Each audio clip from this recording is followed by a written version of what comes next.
Madame, Monsieur, bonjour, ravi de vous retrouver. Nous sommes le 15 octobre 2022, il est 8h et nous serons ensemble jusqu'à 10h du matin. Et Mina Abed est parmi nous comme d'habitude. Mina, bonjour. Bonjour à tous. Comment ça va, Mina?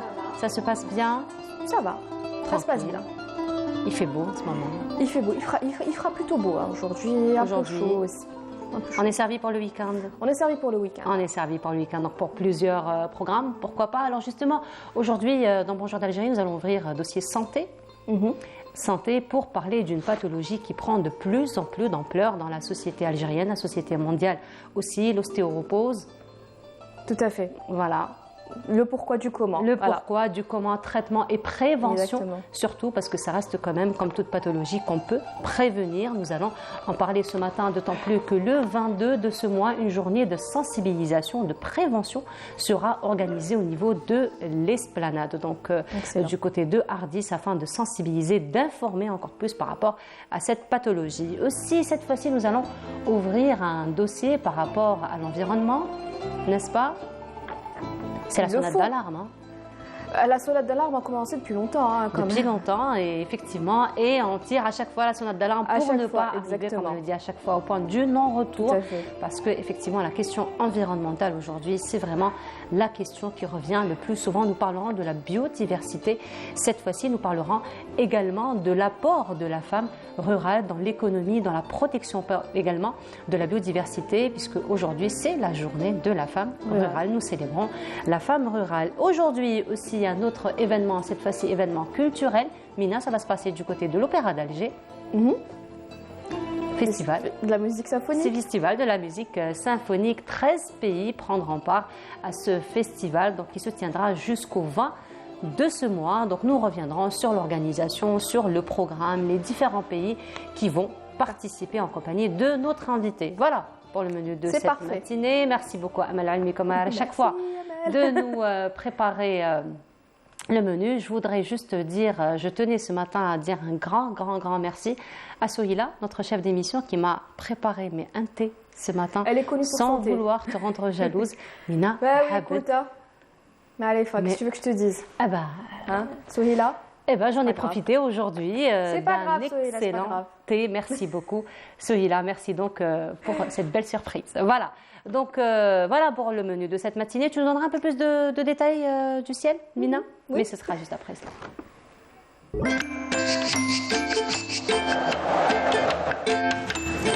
La météo vous est présentée par Mobilis. Mobilis, معاً نصنع المستقبل. J'ai mal dans mon oreille. Oui. Voilà, donc de retour sur le plateau. Oui. Ça c'est Mina, hein. J'y peux rien, hein. C'est Mina Abed. Alors Mina Abed va nous donner plus de détails du ciel. Tu nous disais qu'il va faire beau? Oui. Sur tout le territoire national? Oui, je crois. C'est possible. Oui, tu crois? Tu es sûre? Je sais pas. Heureusement qu'il y a les cartes. Tu perturbes. Je suis vraiment désolée. Wallah, j'y suis pour rien. Si, j'ai des témoins. Wallah, j'y suis pour rien. Pour beaucoup. Vas-y, c'est à toi. Merci beaucoup. Alors bonjour à tous et très beau réveil. Un taux d'humidité assez élevé pour ce matin sur les régions côtières. Et puis le ciel restera dégagé à partiellement voilé à l'ouest, au centre, à l'est du pays. Sur les régions sahariennes, un ciel dégagé. Sur les oasis, le Nord Sahara, le Sahara central, l'extrême sud, le Hogar et le Tassili. Et puis on notera quelques petits nuages, notamment sur le sud-ouest ainsi que sur la Saoura. Les températures de cet après-midi, on notera une petite hausse du mercure avec 33 degrés à Chlefrelizane, 32 degrés à Alger ainsi qu'à Tizi Ouzou, on notera 28 à Annaba, 27 à Oran, 30 degrés à Tlemcen, 26 à Al-Biyadin Ama, on notera 34 degrés à Gardaya, 30 à Bachar, 32 degrés à Tindouf, 39 à Adrar, 38 Insalah et enfin 40 degrés pour l'extrême sud. On passe tout de suite à l'état de la mer pour cet après-midi. On notera une mer plutôt calme à l'ouest du pays, peu agitée sur le centre et l'est avec des vents entre 20 et 40 km/h à l'ouest et au centre et entre 20 et 30 km/h vers les côtes est. On passe tout de suite à l'Asie. Pour aujourd'hui, on aura droit à un petit peu de tout. Des nuages à Bangkok, des pluies à Singapour, Jakarta, Manille et puis un ciel plutôt dégagé à Dakar. Et puis côté température, on notera 24 degrés à Pékin, 24 également à Tokyo, 31 à Hong Kong, 32 à Manille, 30 à Singapour et enfin 32 degrés à Jakarta. Encore une fois, excellente matinée et à tout à l'heure midi.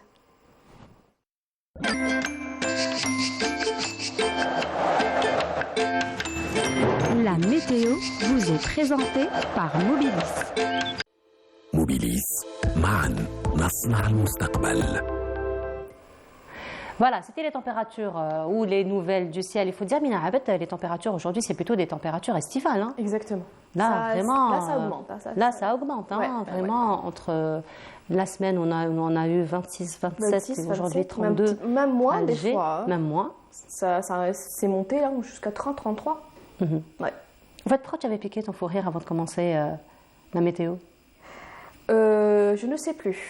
Rafraîchis-moi la mémoire. Elle ne sait plus. En fait, apparemment, j'ai très mal prononcé l'ostéoporose. Non, mais c'est pas à cause de ça. En fait, ça avait mal sonné dans mon oreille. Tu sais pourquoi? Pourquoi? Eh bien, il y a une blague, si tu veux, qui dit qu'à partir de 50 ans, la vie devient rose. Rose? Oui. Pourquoi? L'ostéoporose, l'arthrose. Ah, c'est que des roses. Eh ben, que des roses. On est foutus. J'ai dû me concentrer sur le rose. Et la vie devient rose, effectivement. En tout cas, merci beaucoup. Rose et ne mets pas de rose. Quand je continue la blague un peu, en mode un peu douteux. Un petit peu, c'est un peu pourri là, la blague.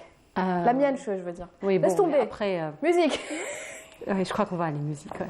Je crois qu'on va aller faire une pause musicale. Mina, on se retrouve tout à l'heure. Ouais. Après journal télévisé du midi. Oui. Après celui de 19h. Oui.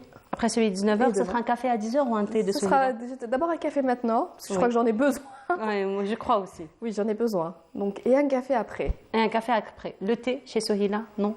Il n'y a pas de caféine, donc je ne suis pas... Oui, le thé, soyons fous. D'accord, bon. En tout cas, moi j'ai eu ma dose de thé qui est excellent encore une fois. Mina, merci. Allez, on se retrouve tout à l'heure. Ce sera pause musicale, cette fois-ci en compagnie de Mariam Ben Allal, et on se retrouve juste après. Après des magnifiques chansons du patrimoine musical algérien. Et cette fois-ci, place à la santé. Nous allons parler d'une pathologie qui prend de plus en plus d'ampleur dans notre société, l'ostéoporose. Nous en parlons ce matin en compagnie du professeur Hachmi Djoudi. Bonjour. Bonjour. Bienvenue à vous. Vous êtes le président de la Société algérienne de rhumatologie. Oui. Et parmi nous également, Dr Kalima Achour. Bonjour. Et vous êtes médecin. Oui. Marhaba bikoum. Merci pour l'invitation. Alors, professeur, on va commencer par la pathologie, donc l'ostéoporose. Qu'est-ce que c'est exactement? Alors, l'ostéoporose est une fragilité de l'os. C'est une résistance de l'os qui est diminuée. Étant plus fragile, donc il se casse plus facilement. Et le problème qui se pose, c'est que c'est une maladie dite silencieuse. Ça veut dire quoi? Ça veut dire que la personne qui a une ostéoporose pendant très longtemps, elle a des fractures et elle ne sait pas qu'elle est fracturée. Elle ne sait pas qu'elle a une ostéoporose.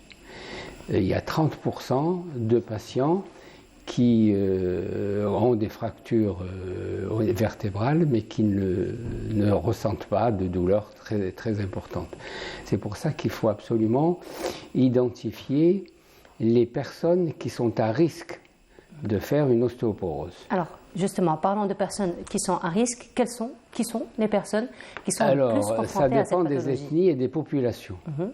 Chaque région ou chaque pays a identifié des sujets à risque, c'est-à-dire des sujets qui ont plus de chances, entre guillemets, de faire une ostéoporose qu'une autre.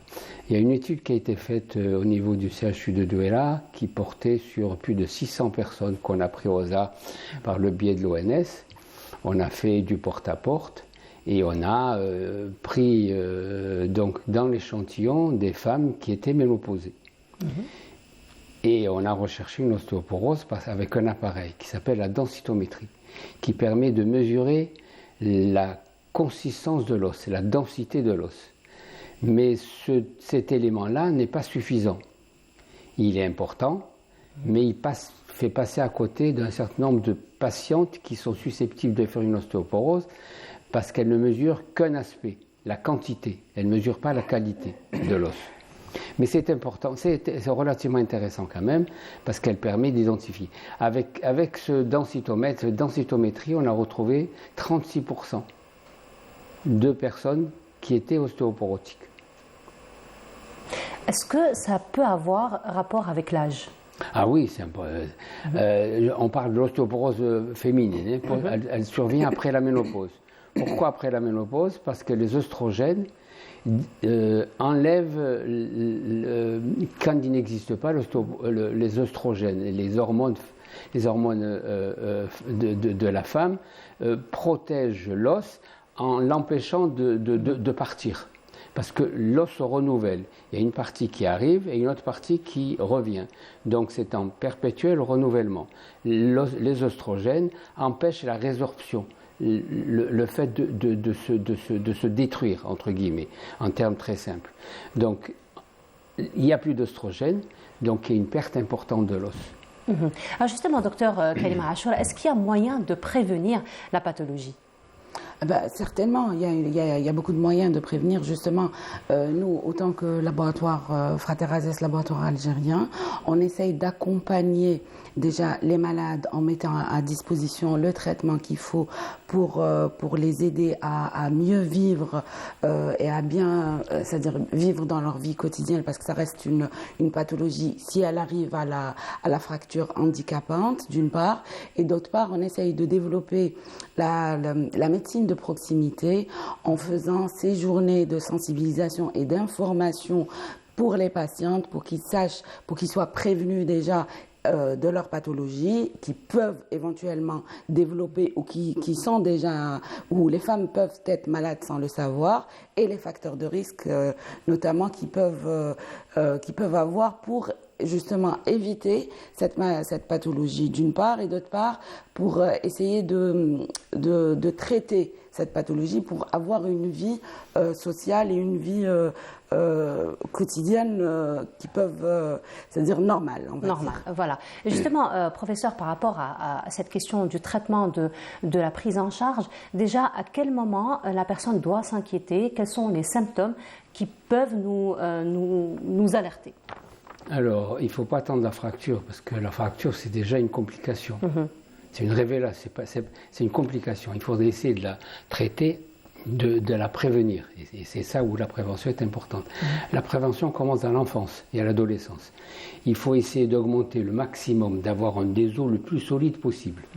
Donc en mangeant convenablement, il y a une hygiène de vie autour. Il y a toute une hygiène de vie, pratiquer du sport et essayer de faire en sorte que le niveau de votre os soit le plus haut possible. Parce qu'après la ménopause, ou après un certain nombre d'affections, ça diminue, mais ça ne diminue pas au seuil fracturaire, entre guillemets, où la personne peut se fracturer. Ça, c'est un premier point. C'est pour ça que l'activité sportive est relativement importante, très importante.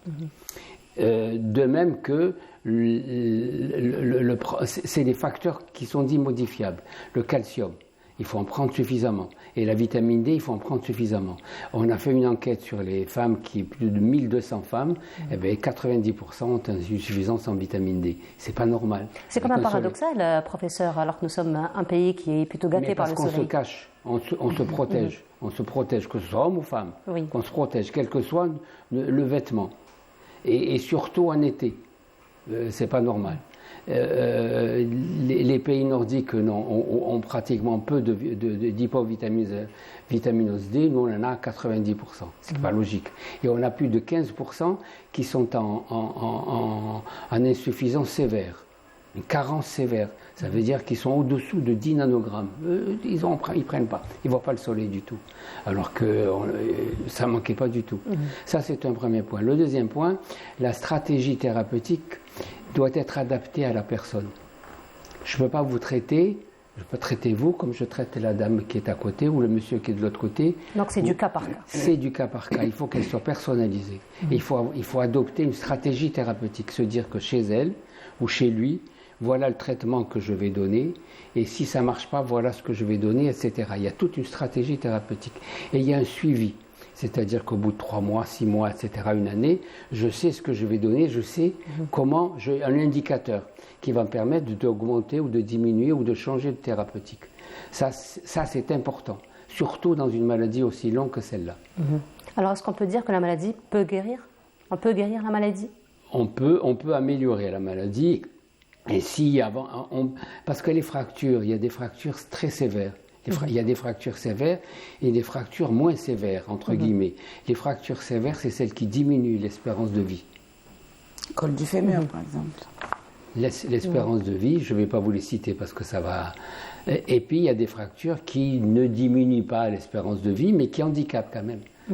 Et celle qui diminue l'espérance de vie, une fois que vous l'avez, vous vivrez moins longtemps que celui qui n'en a pas. Voilà, effectivement. Alors justement, par rapport à toute cette prise en charge, docteur Achour, vous, en tant que laboratoire, donc vous accompagnez le corps médical, vous accompagnez aussi les patients. Qu'en est-il du traitement aujourd'hui des personnes qui souffrent de l'ostéoporose?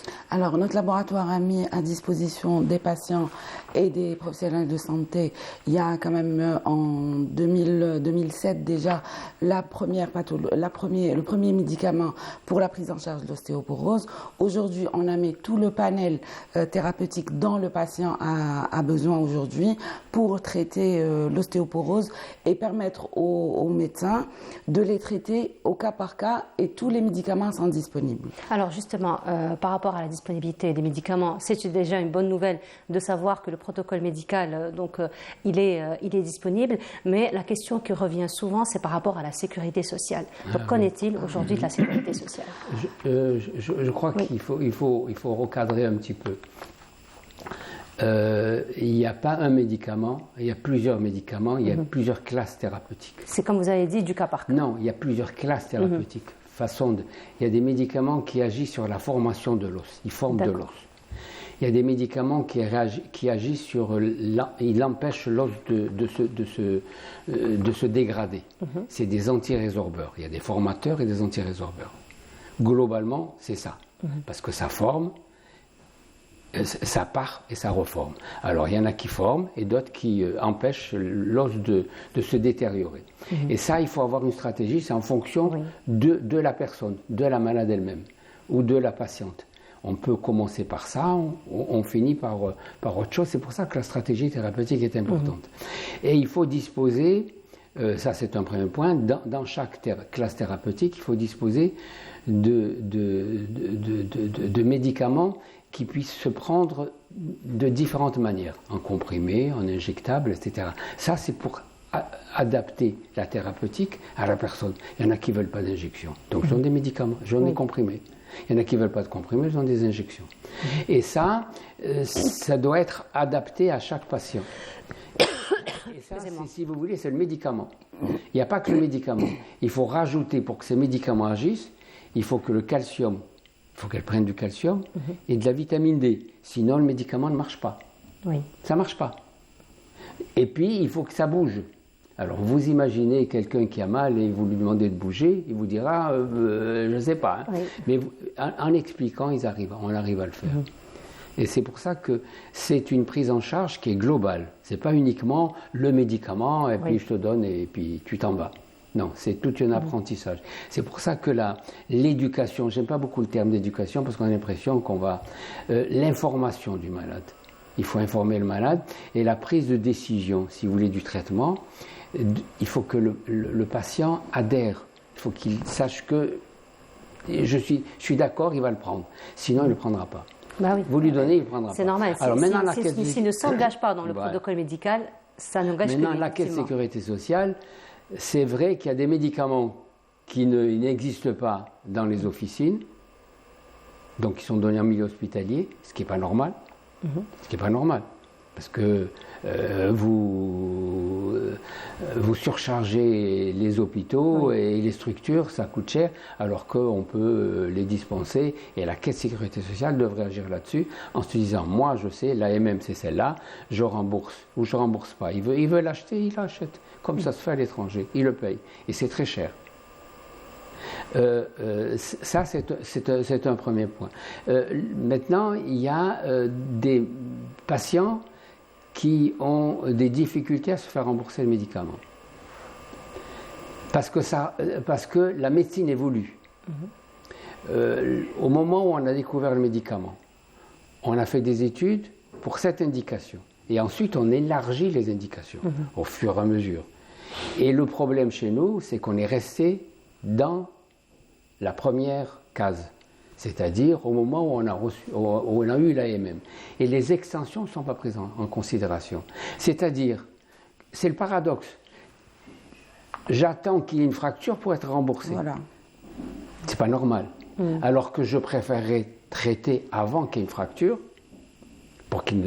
pour qu'il soit sain, qu'il n'ait pas de fracture. Et là, ceux-là ne sont pas remboursés, sont remboursés difficilement. Il faut expliquer. Et ça, c'est un drame. Il faut absolument que la Caisse de sécurité sociale comprenne l'urgence de rembourser les médicaments chez des sujets qui potentiellement risquent de faire des fractures. Et surtout qu'il fasse partie de toute la stratégie de laquelle vous étiez en train de parler. Alors, vous avez évoqué un peu l'information, l'éducation, santé et l'information du patient. Donc, c'est un peu dans cette perspective que votre laboratoire y va, n'est-ce pas? Puisque vous allez organiser le 22 de ce mois une journée de sensibilisation. Normalement, c'est le 20. Le 20? Normalement, c'est le 20. C'est pas le 22? Non, attendez. Le 20, c'est la journée internationale de l'ostéoporose. D'accord. Et le 20, je pense que c'est pas un jour férié. Voilà, c'est pas un week-end. Voilà, c'est en retard. D'accord. C'est comme la Caisse de sécurité sociale qui remporte. Mais au fait, on n'est jamais en retard, professeur, parce que le travail se fait tout au long de l'année, n'est-ce pas? Non, je plaisante, je taquine un peu. J'ai eu un petit peu peur, je me suis dit, j'ai donné fausse information. Non, pas du tout. C'est vrai qu'on l'a déjà fait. Il y a quelques années de ça, et on coïncidait ça avec la journée mondiale de l'ostéoporose qui est le 20 octobre. Bon, on essaye là pour qu'il y ait plus de monde, les gens travaillent maintenant, et on le fait le week-end, ça sera le 22 octobre à l'esplanade d'Ardis. Donc le but c'est de sensibiliser d'une part, d'informer les patientes sur l'ostéoporose, l'importance de se faire dépister déjà, de connaître les facteurs de risque et comment améliorer sa vie quotidienne et ne pas arriver à l'handicap qui est la fracture qui reste quand même, qui altère la qualité de vie de la patiente. Voilà, effectivement. Donc c'est une journée qui est une journée ouverte, c'est-à-dire qu'il n'y a pas une préinscription, il n'y a pas une inscription en préalable qui doit se faire. C'est tout le monde qui est convié. C'est tout le monde qui est convié. Donc on a un groupe de médecins spécialistes qui vont être présents, qui vont écouter d'abord les patientes, qu'il y ait un échange, voir leurs soucis, leur expliquer et dépister si toutefois ils sont ostéoporotiques ou ils ont des facteurs de risque, de les prendre éventuellement en charge. Donc il y aura un suivi par la suite? Certainement, oui. Il y aura un suivi pour ces malades qui sont ostéoporotiques. Alors justement, professeur, pour revenir un peu à la pathologie, alors quand on parle d'ostéoporose, les premières personnes, j'ai envie de dire, auxquelles on pense, ce sont les femmes, et pourtant les hommes aussi peuvent être touchés par la pathologie. Oui, heureusement. Oui, de toute façon, il n'y a pas de... la maladie ne choisit pas. Non, c'est pas ça. Je vous expliquais un petit peu tout à l'heure le rôle des hormones, des oestrogènes. L'androgénie ou l'andropause, comme la ménopause, elle est plus tardive chez l'homme. Mais il y a des causes secondaires, il y a beaucoup de causes. Il n'y a pas que l'ostéoporose post-ménopausique, il y a d'autres causes d'ostéoporose. Et ces ostéoporoses peuvent survenir chez l'enfant, chez l'adolescent, chez la femme jeune, chez la femme... Ce sont des cas beaucoup plus rares. Ah oui, les ostéogénèses imparfaites chez l'enfant, les enfants avec des os de verre qui se fragilisent facilement, il y en a plein, on en a plein d'ostéogénèses, enfin on en a plein, on en a quand même pas mal d'ostéogénèses imparfaites. Et puis vous avez des pathologies qui apparaissent parce qu'il y a des petits troubles dans le fonctionnement. Je ne vais pas rentrer dans le détail, mais dans le fonctionnement. Ça touche tous les sexes. Toucher les deux sexes. Et le problème encore, on revient à la Caisse de sécurité sociale, c'est que dans l'AMM, l'autorisation de mise sur le marché, au départ, il n'y avait pas l'ostéoporose masculine. Donc quand vous traitez un malade, il vous dit mais c'est pas une femme. Oui, c'est pas une femme, c'est un homme. Mais il a une ostéoporose. Alors il faut écrire. Moi, c'est ce que je fais. J'écris et j'explique qu'il a besoin de... En fait, la population est de plus en plus vieillissante maintenant. Il est impératif d'éviter la fracture. Pour ne pas arriver à la fracture, c'est quand même... Et le traitement, il est long. Il est très long, donc il faudrait que la sécurité sociale puisse prendre en charge les patients qui ont des facteurs de risque, qui peuvent éventuellement faire une fracture, ce qu'on appelle l'ostéopénie, n'est-ce pas, professeur? Non, l'ostéopénie, j'aime pas beaucoup. J'aime pas beaucoup. C'est un terme qui n'est pas très...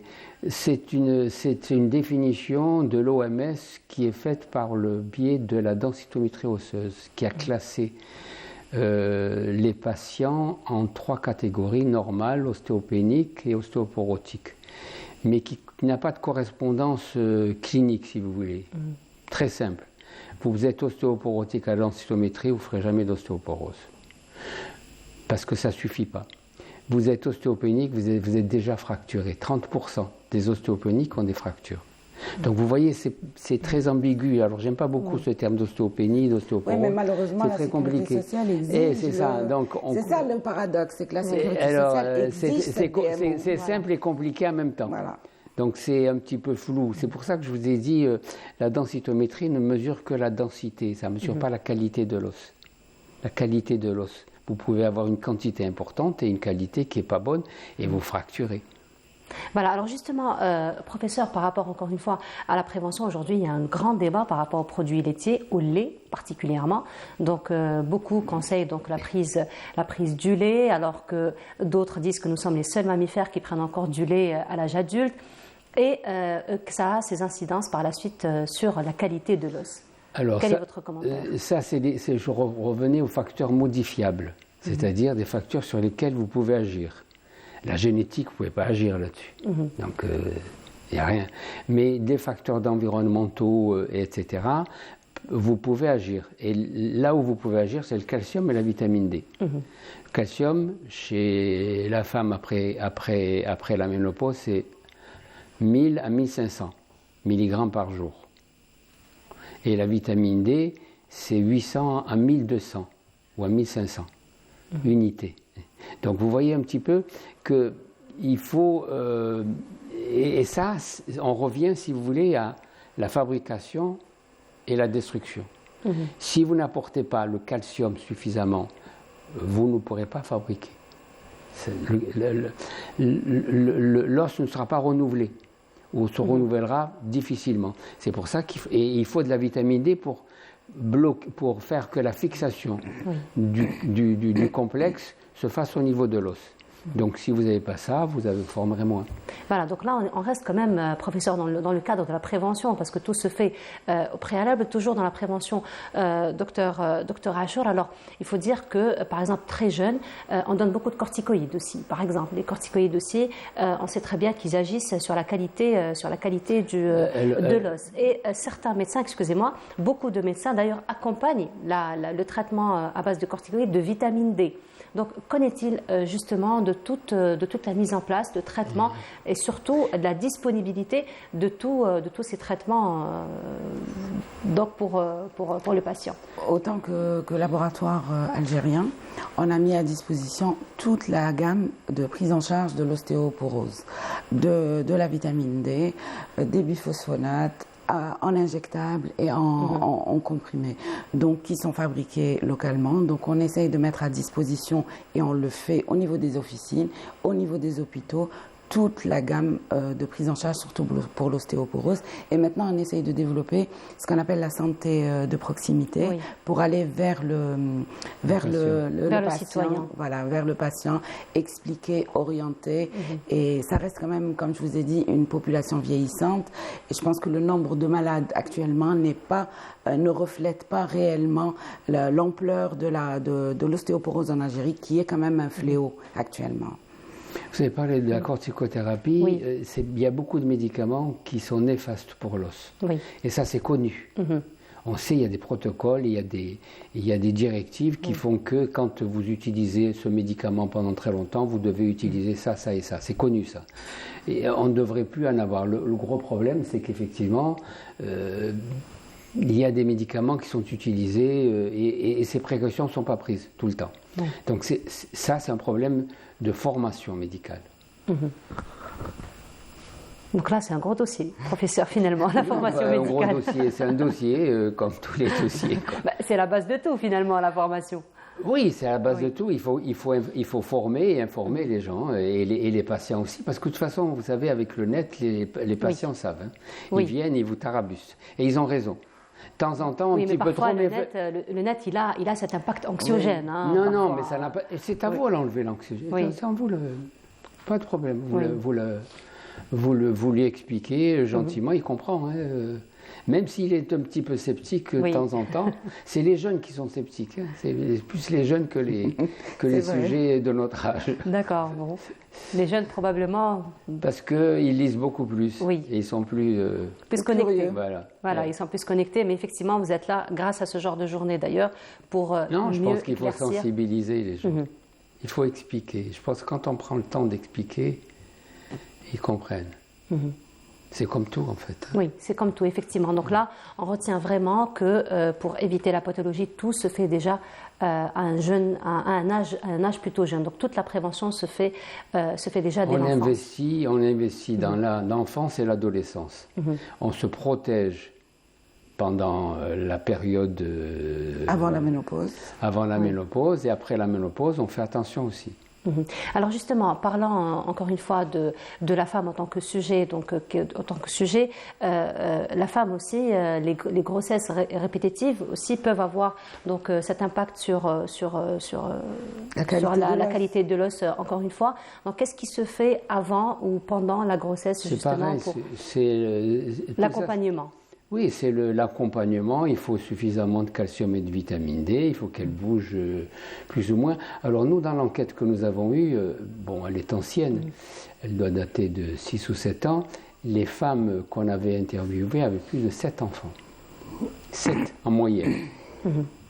Donc c'est pas ce qu'on voit maintenant, mais 7 en moyenne, ça fait beaucoup. Donc c'est vrai que ça impacte effectivement. C'est comme l'allaitement prolongé. On avait 13 ans d'allaitement prolongé. Vous imaginez 13 ans d'allaitement. 13 ans? Oui, 13 ans. Parce que certainement, elle devait avoir des enfants à chaque... oui, c'est 6 2 mois. ans, 1 an, elle pouvait donc elle se retrouver à allaiter. C'est tout ça qui fait que... Et puis, il n'y a pas d'ensoleillement, elles ne prennent pas suffisamment de calcium. Comment voulez-vous qu'elles puissent avoir des os de qualité? Et puis l'information, la sensibilisation aussi. Et c'est pour ça qu'il faut absolument informer. C'est le plus important, c'est informer les gens. Quand vous informez les gens, ils comprennent. Alors justement, toujours dans l'information, dans la sensibilisation, Dr Achour, on a aussi une culture parfois qui est très nocive, c'est l'automédication. Donc voilà, j'ai un petit bobo par-ci par-là, donc je vais prendre de façon sans diagnostiquer, sans voir le médecin, sans faire des analyses au préalable. Et donc on va vers l'automédication et on va parfois vers vraiment un surdosage de médicaments. Qu'en est-il donc de cette situation? Enfin, dans le cas de l'ostéoporose... Parce que, excusez-moi, par rapport à ce qui est complément alimentaire, on n'a pas besoin d'ordonnance, donc on peut se permettre d'en acheter comme on veut. C'est vrai que dans le cadre toujours de l'ostéoporose, certaines femmes ont tendance à prendre juste un peu de calcium, un peu de vitamine D, et puis elles se disent protégées de l'ostéoporose et prévenir cette ostéoporose, or que ça ne suffit pas.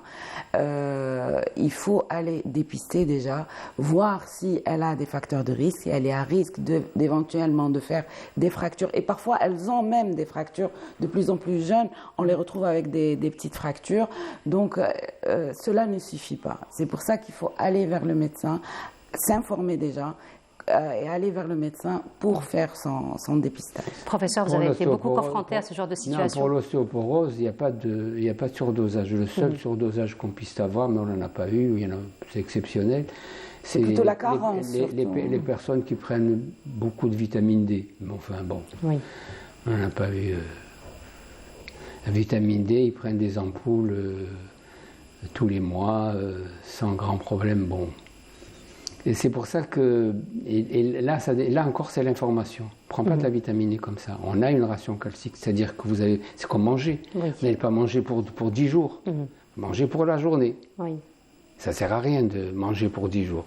Et ça, quand on leur explique ça, vous prenez tous les jours un petit peu, et vous avez votre... Vous n'avez pas besoin de prendre beaucoup pour vous intoxiquer. Non, pas vous intoxiquer, mais ça ne sert à rien. Je veux dire que c'est pas éliminé. C'est pas logique. Et c'est pas physiologique. Vous prenez des doses moyennes et vous arrivez au plateau. Une fois que vous avez le plateau, vous prenez c'est comme manger, vous mangez normalement. tous les jours. Donc ça reste encore une fois l'information, la sensibilisation. Donc ce sont des questions auxquelles vous allez répondre le 22 de ce mois. Inch'Allah, donc le 22, ça sera à partir de... Le matin à partir de 8h, l'équipe est disponible, donc ça sera à l'esplanade d'Ardis. Inch'Allah, voilà, rendez-vous pris. En tout cas, merci beaucoup d'avoir été parmi nous ce matin, professeur Hachmi Doudi. Merci, je rappelle, vous êtes le président de la Société algérienne de rhumatologie. Docteur Kalima Achour, merci beaucoup, vous êtes médecin. Merci beaucoup d'avoir été parmi nous ce matin. On continue cette fois-ci, ce sera un sujet touristique que Sophia Chouban nous propose et on se retrouve juste après. Le Grand Sud algérien recèle un potentiel inestimable.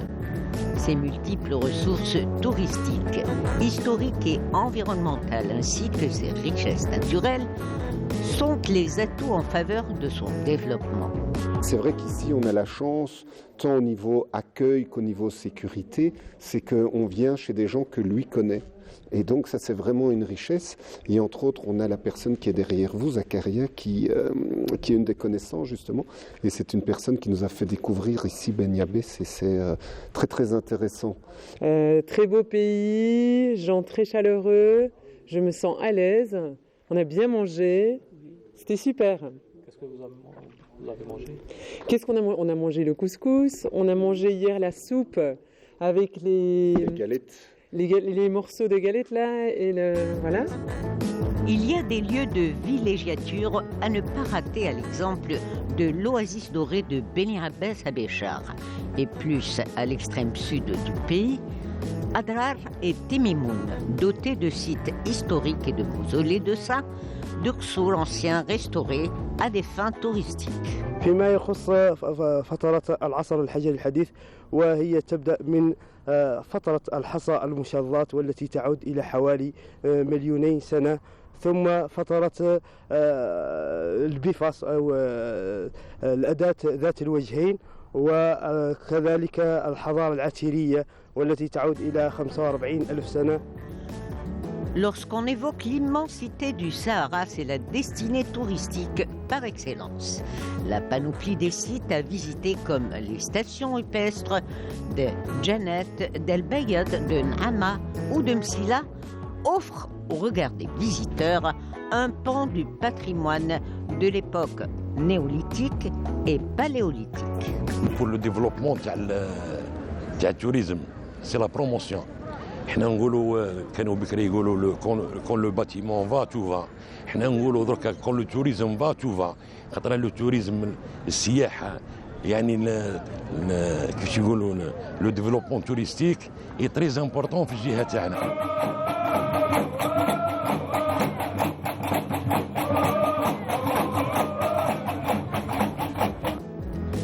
Les richesses naturelles, la faune et la flore sont un musée à ciel ouvert.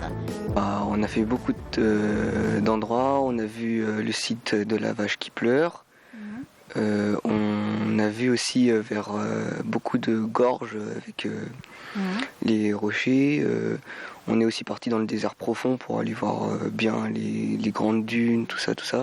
En fait, c'est qu'avant, quand les vaches elles voulaient boire et que c'était asséché, elles se mettaient à pleurer, du coup les gens ils ont fait un peu ces peintures, ces sculptures sur les rochers, et avec des vaches qui pleurent justement. Je pensais pas que c'était aussi beau, je pensais que tout ce qu'on voyait d'habitude à la télé, c'était plutôt dans les pays plus profonds, dans le désert, mais là franchement c'était magnifique, c'était vraiment beau. Djanet, c'est une région exceptionnelle, on a vu des paysages incroyables, on a eu des guides, masha'Allah, exceptionnels, très bien. Et les paysages sont vraiment trop beaux. On a vu des pierres, on a vu une oasis, on a pu se baigner. On a vu des étendues désertiques comme on n'avait jamais vu de toute notre vie. On n'imaginait pas que c'était aussi beau. Et même les photos qu'on a vues avant, de le vivre, c'est complètement autre chose. Ça nous a permis de découvrir en tout cas les environs de Djanet. Une semaine, c'est pas assez a priori, parce qu'il y a beaucoup de choses à voir. Et ce qui est bien, c'est que ça reste authentique et il y a vraiment encore des sites qui sont préservés. Tout comme la faune animale, par sa diversité, et d'autres espèces rares sont protégées par la Convention internationale de biodiversité. C'est d'ailleurs à juste titre que l'environnement impose sa préservation. كان عندي علاقات مع الصينيين وتعلمت باللي من الصينيين يقدروا يجبدوا المطاط من العجل المستعمل، وجات الفكرة باش نديروا هذا الشراكة. أنا الشرط الأول اللي كنت طرحه لشريكي الصيني هو أولا يجيب لنا التكنولوجيا اللي باش نعرفوا كيفاش نخرجوا المطاط من العجل، والثاني هو التسيير، لأن التسيير مهم جدا جدا. والشرط الثالث هو نصدروه للصين، هما اللي يشروا علينا هذا المنتوج نصف صناعي. Pour ce faire, le recyclage de certains matériaux et objets inutilisés sont collectés dans certaines régions du pays. Donc, préserver l'écosystème dans le désert ou autres contrées de l'Algérie et d'assurer la stabilité de ces régions à haut potentiel touristique. Car la politique de la promotion du Grand Sud s'inscrit comme la stratégie de valorisation du patrimoine séculaire de l'Algérie. Et voilà, transition toute faite par Sophia Chouban qui nous parle de biodiversité, d'écosystème. Et justement, nous en parlons ce matin en compagnie de notre invitée, Madame Moufida Lamech. Bonjour. Bonjour. Bienvenue à vous. Alors, vous êtes la sous-directrice de la prévention des écosystèmes au niveau du ministère de l'Environnement. Merci pour l'invitation. Alors, justement, là, Sophia Chouban, notre collègue, nous a emmenés en visite touristique, mais on a vu toute la richesse de la biodiversité, de l'écosystème algérien, mais l'Algérie s'inscrit dans une biodiversité, dans un écosystème mondial, n'est-ce pas? Oui. Donc, je voulais revenir un peu sur la définition de la biodiversité et expliquer c'est quoi donc la biodiversité. Donc, ce terme il est récent, donc il est apparu donc à partir des années 80. Et la biodiversité, ce n'est pas la flore et la faune, c'est-à-dire ce n'est pas la liste des espèces animales ou végétales. Donc, la biodiversité, c'est des micro-organismes, c'est même donc y compris les micro-organismes. C'est l'interaction entre les micro-organismes et c'est l'interaction entre ces micro-organismes et l'habitat. Donc c'est complexe et c'est complexe. La biodiversité aussi, c'est les gènes. Donc il y a plusieurs niveaux d'intégration. De la biodiversité. On parle du gène, donc à partir du gène, de l'espèce jusqu'à l'écosystème. Donc il y a de la biodiversité qui n'est pas visible. Par exemple, dans les sols, il y a des micro-organismes qui ne sont pas visibles. Ils sont indispensables, ils jouent un rôle très important au niveau du sol.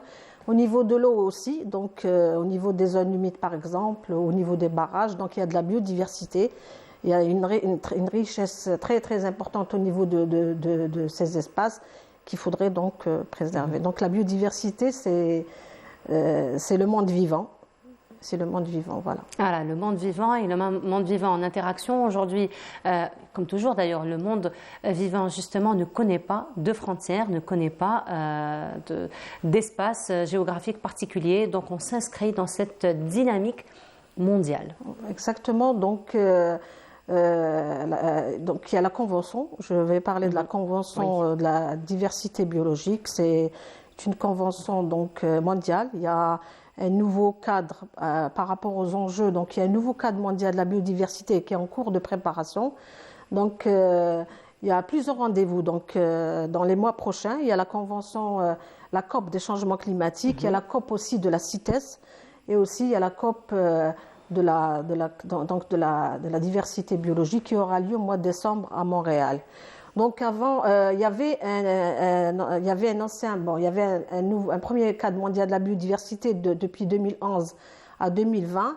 Et actuellement, les pays partis comme l'Algérie, l'Algérie donc elle a adhéré, elle a signé la convention de la biodiversité. Elle va participer et négocier donc le nouveau cadre mondial de la biodiversité.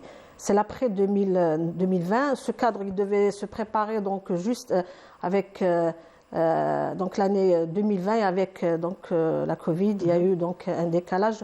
Quand même, il y a eu des réunions donc par visioconférence. Et dernièrement, donc il y a eu à Nairobi, à Genève, des réunions justement pour préparer ce cadre mondial de la biodiversité qui comprend des objectifs et des cibles. Par rapport à l'ancien cadre 2011-2020, donc il y a eu des rapports parce qu'il y a la convention. Avec la convention, il y a une plateforme, c'est l'IPBES, la plateforme intergouvernementale. Il y a des experts de tous les pays du monde qui préparent des rapports nationaux par rapport à l'état de la biodiversité. Et ces rapports, ils aident à la préparation de nouvelles stratégies mondiales de la biodiversité. Donc, ce rapport, il est alarmant. Donc, dans ce rapport, il est dit qu'1 million d'espèces qui sont menacées de disparaître. Il y a le corail qui est menacé, il y a aussi les mammifères, il y a les amphibiens. Donc, les amphibiens et donc il y a aussi donc des espèces agricoles qui ont disparu. Donc on voit que le rapport il est quand même alarmant, ouais. Le rapport il est terrifiant quelque part. Donc finalement, quels sont les grands enjeux aujourd'hui de cette convention et de chaque pays? Parce que finalement, si toutes ces espèces avaient à disparaître, ben, finalement, c'est tout l'écosystème, c'est toute la chaîne alimentaire qui va basculer après. Exactement. Donc je voudrais rappeler quels sont les objectifs de la convention. Oui. Donc l'objectif, la convention a 3 objectifs. C'est la conservation de la biodiversité. C'est aussi donc le partage des avantages, donc l'accès au partage des avantages des ressources génétiques, donc le partage des avantages de toutes les ressources biologiques, et aussi donc s'attaquer aux impacts négatifs des composantes de la biodiversité. Justement, ce rapport, je rappelle aussi que ce rapport, il a été élaboré à partir de rapports nationaux, parce que la convention, elle se déroule, donc les réunions de la convention se déroulent tous les 2 ans, et il y a des réunions intercessions où les pays donc participent. Il y a aussi des rapports nationaux qui sont élaborés tous les 4 ans. Et à l'échelle mondiale, donc cette plateforme, à partir des rapports nationaux, elle élabore un rapport mondial. Donc les nouveaux enjeux, ils sont introduits dans le nouveau cadre mondial de la biodiversité. Donc il y a, par rapport au premier cadre, donc il y a eu l'introduction du plastique. Donc il faut éradiquer le plastique. On parle d'élimination du plastique parce qu'il a un impact sur la biodiversité, aussi par rapport aux espèces exotiques envahissantes. Donc, dans l'ancien cadre, on parlait en général, mais maintenant, on est obligé donc de diminuer de 50% ces espèces exotiques envahissantes. L'Algérie, nous avons des données qui existent, mais nous n'avons pas encore. Nous sommes justement en train de travailler sur une stratégie mondiale des espèces exotiques envahissantes. Parce que ces espèces qui sont responsables, donc c'est parmi les causes de la perte de la biodiversité. Il y a aussi sur le plan financement, l'Algérie elle doit mettre des plans de financement de la biodiversité. Donc nous sommes en train justement de travailler avec le secteur des finances. Il y a aussi d'autres aspects par rapport dans ce cadre. Il y a aussi tout ce qui est pesticides. Nous devons réduire de 2 tiers les pesticides à l'échelle nationale. Alors justement, pesticides à base de produits chimiques surtout. Oui. Et aujourd'hui, il faut dire qu'il y a quand même un travail qui se fait un travail vraiment remarquable qui se fait aujourd'hui à partir plutôt de la part de nos jeunes qui pensent justement à revenir à tout ce qui est naturel et penser à des pesticides faits à base de produits naturels justement qui sont respectueux de l'environnement mais respectueux aussi de la vie humaine et de la vie animale. Oui, exactement. Il y a des initiatives qui se font même par les startups. Donc, dans ce domaine, il faut encourager donc, ce type d'initiative pour la préservation de la biodiversité à l'échelle nationale. À l'échelle nationale, et après, bien sûr, l'impact sera à l'échelle mondiale. Justement, Madame Lamèche, vous avez parlé un petit peu de toutes ces collaborations que vous faites avec d'autres secteurs. Donc, on sait aujourd'hui, l'environnement, c'est une affaire multisectorielle et c'est là vraiment l'affaire de tous. Qu'en est-il aussi de votre collaboration? On le sait, vous travaillez beaucoup avec la société civile, parce que la société civile aussi fait un travail remarquable, tout comme vous, tout comme les autres secteurs, pour l'environnement. Oui, on travaille donc avec les secteurs et avec la société civile. Avec les secteurs, donc, nous avons mis en place un comité intersectoriel de biodiversité. Donc, ce comité, justement, pour préparer la stratégie de la biodiversité à l'échelle nationale, pour préparer aussi les rapports nationaux et Et aussi, nous allons introduire aussi la préparation de commission, à ce comité la préparation de la COP. Donc, quelles sont parce que l'Algérie, quand elle part donc au niveau à l'échelle internationale, elle doit avoir une position claire. Oui. Et cette position, donc, c'est une position à l'échelle nationale. C'est l'avis de comme la biodiversité, donc ça touche à plusieurs secteurs. Donc, il y a le secteur de l'agriculture, le secteur donc des transports, l'ensemble des secteurs. Donc, ce comité intersectoriel, donc justement, ce comité, il y a des réunions qui se font pour préparer que ce soit la stratégie, les rapports nationaux ou bien donc la position algérienne. Nous avons aussi donc nous avons travaillé avec ce comité et intégré, donc nous avons demandé à chaque secteur, nous avons fait une formation par rapport à l'intégration de la biodiversité au niveau des secteurs. Et nous avons demandé donc à chaque secteur de constituer un comité, comité sectoriel de biodiversité au sein de chaque département ministériel, et qui va prendre en charge, donc chaque secteur doit prendre en charge la biodiversité à son niveau. Il y a eu des plans d'action. Donc les secteurs, ils ont fourni des plans d'action justement pour préserver la biodiversité.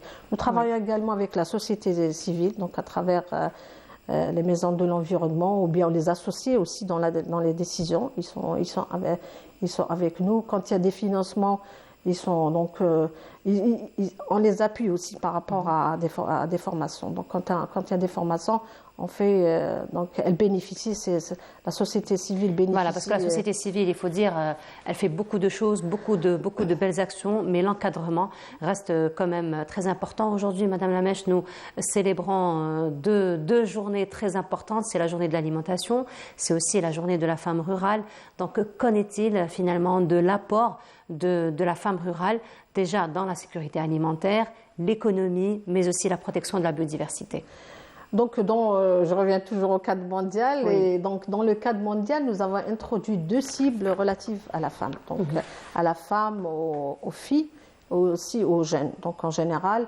Et la femme, effectivement, elle joue un rôle très important dans la préservation de la biodiversité. Et la biodiversité aussi, il y a de la biodiversité agricole. Donc, c'est lié. Oui. C'est lié. Biodiversité, sécurité alimentaire, ils sont liés. Je voudrais faire référence à un travail que nous avons élaboré par rapport à la femme rurale, donc au niveau du ministère de l'Environnement et des Énergies Renouvelables et avec la coopération allemande GIZ. Donc nous avons travaillé avec les femmes dans la région de l'Est, la région d'El Qala, Annaba et actuellement donc dans la région de Skikda. Nous avons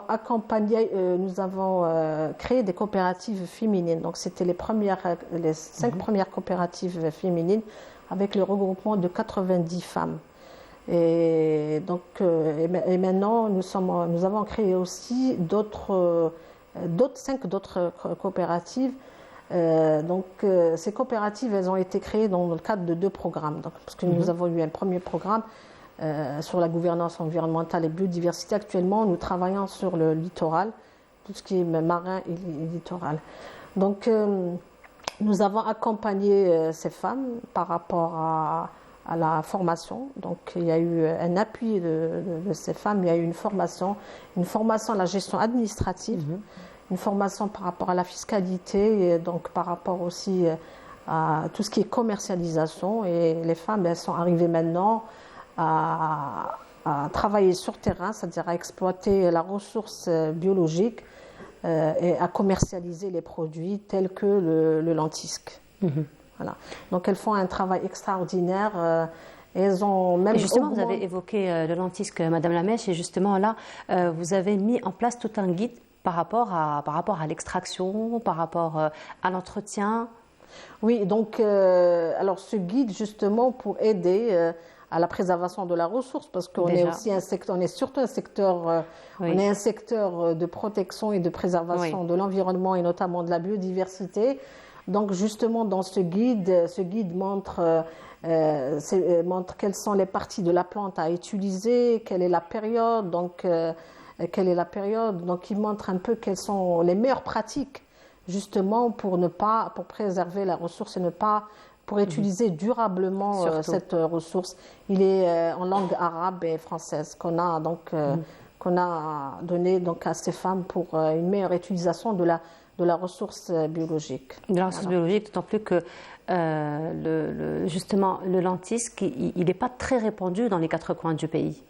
Oui, si. il est surtout... Bon, je sais qu'il existe dans la région, surtout dans la région d'El Qala, Taraf, Skikda. Donc, il est très répandu au niveau de ces espaces. Parce que nous avons travaillé au niveau de ces régions-là. Donc, c'est aussi... et nous avons aussi travaillé avec le secteur, parce que le secteur de l'environnement, ce sont là des projets pilotes qu'on va et il est rattaché pratiquement à tous les autres secteurs, exactement. À tous les autres Alors, domaines. ce qu'on fait, on est un secteur de l'environnement transversal, comme vous l'avez dit donc, au début de l'émission. On est un secteur transversal et on vient en appui donc, aux autres secteurs. Et quand on a des financements, donc on travaille avec les autres secteurs justement par rapport aux femmes rurales. Nous avons travaillé en étroite collaboration avec la Direction générale des forêts. Et nous avons même donc fait des formations. Nous avons fait des formations aux conservateurs des forêts justement pour l'élaboration des plans d'exploitation. Parce que quand on va dans la forêt, on ne va pas exploiter n'importe comment et dans n'importe quel endroit. Donc, il faudrait voir... C'est vrai qu'en pensant bien faire, parfois, on est de bonne foi, mais c'est comme ça qu'on va faire mal, finalement, à la biodiversité. Exactement. Qu'on va agresser l'environnement. Exactement. Il y a donc des plans d'exploitation. Donc, quel est l'endroit où le lentisque se porte bien pour l'exploiter? Quels sont donc c'est des itinéraires que les femmes, justement, doivent respecter donc, pour ne pas... détruire l'espèce. Très bien. Alors justement, qu'en est-il si par exemple des femmes rurales voudraient intégrer toutes ces coopératives et voudraient intégrer ce programme? Comment ça se passe pour elles? Elles doivent se rapprocher donc de ces coopératives qui existent déjà. Elle doit subir aussi des formations. Vous savez, ces femmes qui ont reçu un appui très, très dense, je dirais, parce qu'elles ont bénéficié de beaucoup de formations, elles ont participé avec nous dans des ateliers. Elle peut intégrer donc, ces femmes, et ces femmes qui ont créé leur coopérative, maintenant, elles forment d'autres femmes. Donc, donc il y a toujours un transfert de connaissances et de savoir. Sinon, il faut dire, Madame Lamèche, au niveau du ministère de l'Environnement, il y a beaucoup de portes ouvertes, beaucoup de journées d'information, de sensibilisation qui se font un peu partout sur le territoire national, justement pour répondre à toutes ces questions. Oui, et puis on est là donc, pour aider justement ces femmes à s'organiser. Il y a aussi de la documentation qui est sur le site du ministère. Voilà. Donc, je voulais dire aussi que ces femmes qui ont créé aujourd'hui, nous allons au ministère, donc il y a la célébration donc avec Madame la ministre de l'Environnement et des Énergies Renouvelables, la célébration de cette journée, justement, pour montrer tout ce qu'a fait le secteur de l'environnement envers donc, ces femmes rurales. Et il y aura donc, ils vont donner des distillateurs à ces femmes. Et j'ai appris qu'un des distillateurs, il a été fabriqué par ces femmes, par ces coopératives. C'est une chose extraordinaire. C'est extraordinaire. Ces femmes, donc, elles sont arrivées même donc, avec un technicien donc, à fabriquer un distillateur, et elles vont le donner à d'autres coopératives pour les aider justement à l'extraction donc des huiles essentielles. Voilà. Très bien. En tout cas, bravo pour tout ce que vous faites. Merci d'avoir été parmi nous ce matin. Et on vous dit belle continuation à vous. Merci. Merci. Alors, je rappelle, Madame Moufida Lamèche, vous êtes sous-directrice de la préservation des écosystèmes au niveau du ministère de l'Environnement. Merci beaucoup. Donc, on va rester toujours avec le domaine ou le dossier de l'environnement. Cette fois-ci, ça va être un hommage à un grand militant de la cause environnementale, de la biodiversité. Il a fait partie, donc, c'est un moudjahid déjà. Il a épousé la cause nationale pour la libération de l'Algérie. Il a été à l'origine de la création de plusieurs parcs en Algérie, particulièrement le parc de Djurdjura. Il s'agit de Mustapha Miller, la yarhamou sa'aleh. C'est Lamia Boudbouda qui lui a rendu hommage dans ce reportage, et on se retrouve juste après. Grâce à son génie, près de 4000 légionnaires ont déserté et déposé leurs armes pour laisser l'Algérie en paix. Son nom, Wilfried Müller, ou Si Mustapha Müller, autrichien d'origine et algérien de cœur. Il adhéra à la cause nationale en 1954 à Paris en devenant porteur de valises.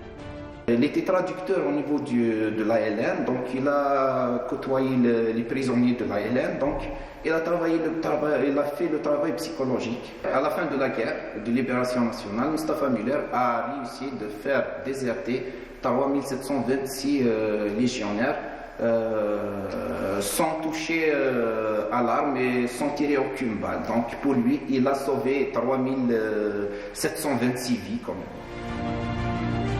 Dans l'Algérie indépendante, il choisira un autre combat, celui de préserver la nature.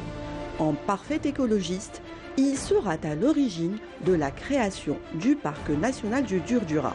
Aujourd'hui, à Tigjda, cet écomusée porte son nom en hommage à son honorable combat. Elle s'est engagée dans la création de plusieurs parcs nationaux. Parmi les parcs, on trouve le parc national de Djurdjura, le Tassili, à titre d'exemple. Donc ici au niveau de Djurdjura, donc il avait une toute petite logistique. Donc les forêts de Bouira lui ont octroyé une maison forestière au niveau du secteur de Tigjda. Donc jusqu'à maintenant, on l'appelle Charlie Müller. Voilà, il avait à l'époque un véhicule, un carnet de bancs et 6 gardiens, donc pour gérer une superficie du parc. Combien de 18 550 hectares.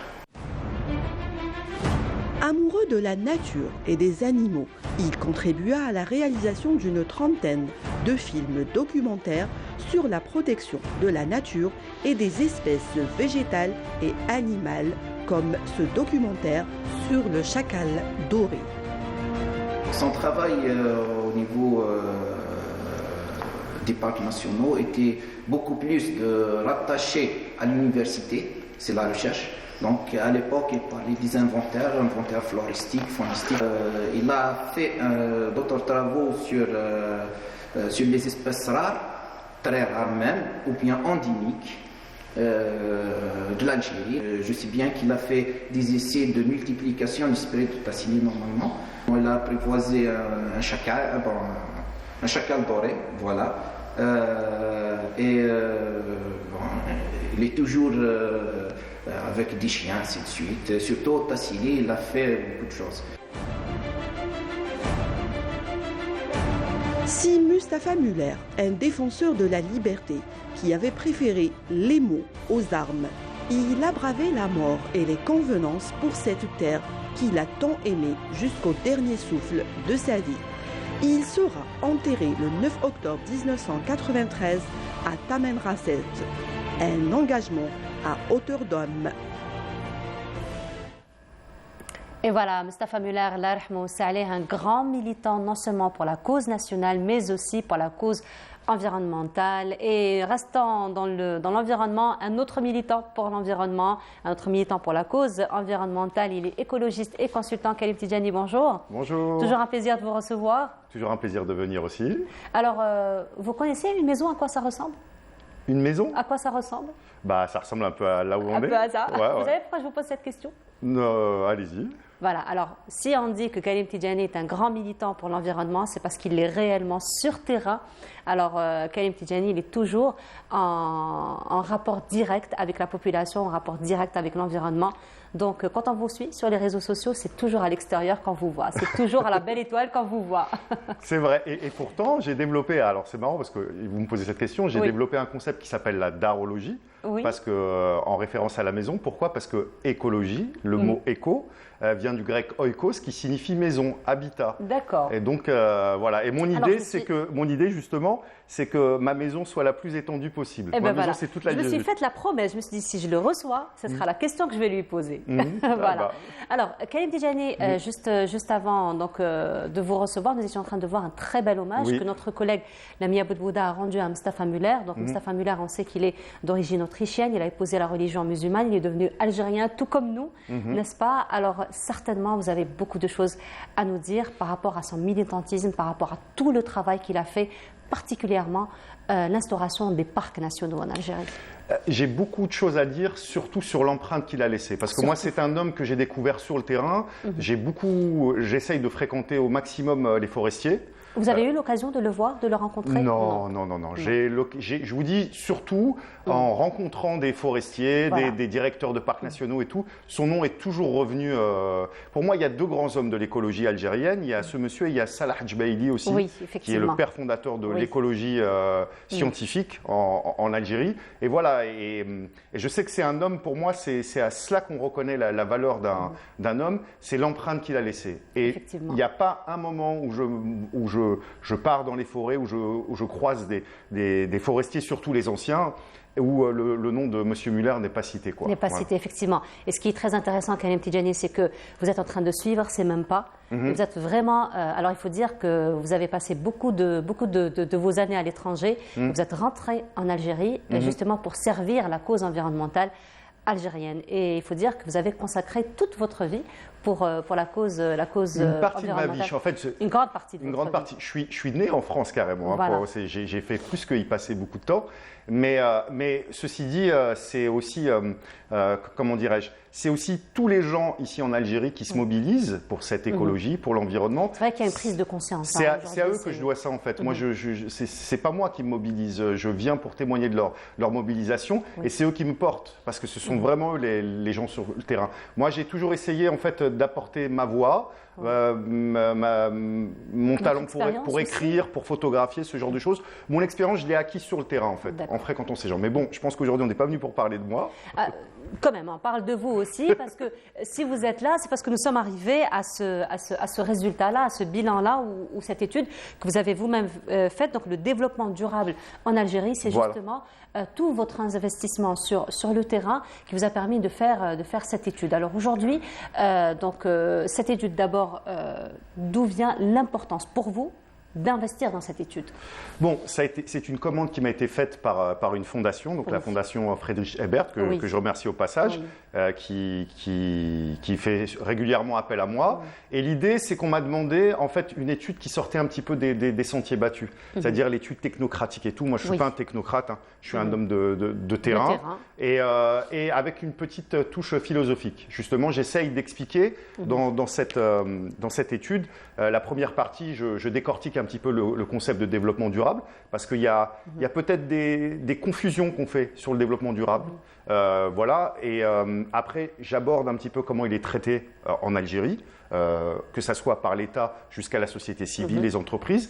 Et je propose peut-être ce que j'appelle moi El-Wahaiya, c'est-à-dire la voie de l'oasis, qui est un peu le prolongement de mon concept de darologie. Wahaiya, ça vient de l'Waha. Voilà, l'oasis. Voilà, et l'idée, c'est de voir l'oasis non pas seulement comme un espace agro-social à refaire, mais comme la matrice de principes. Pour moi, quand je regarde un village kabyle et je regarde une oasis, les mêmes principes sont là.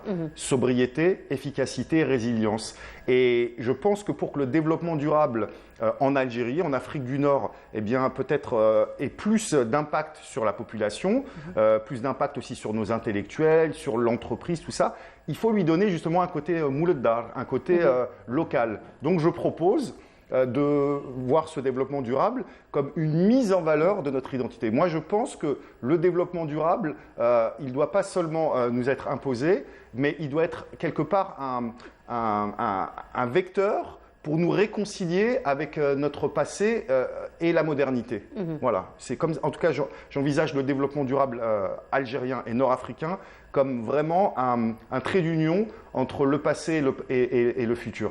Voilà, alors justement, toujours dans cette perspective, Karim Tidjani, si on revient par exemple à l'agriculture qui est aujourd'hui l'économie verte, qui est aujourd'hui vraiment très importante. Il y a une nouvelle approche dans le monde, en Algérie particulièrement. Aujourd'hui, on l'a vu avec Madame Lamèche qu'on a reçue juste avant vous, il y a quand même retour vers l'agriculture ancienne, c'est-à-dire on essaie d'éviter aujourd'hui l'agriculture intensive, on essaie d'éviter tout ce qui est chimique, les pesticides, les insecticides, et revenir finalement vers tout ce qui est naturel, tout ce qui est bio, petit à petit.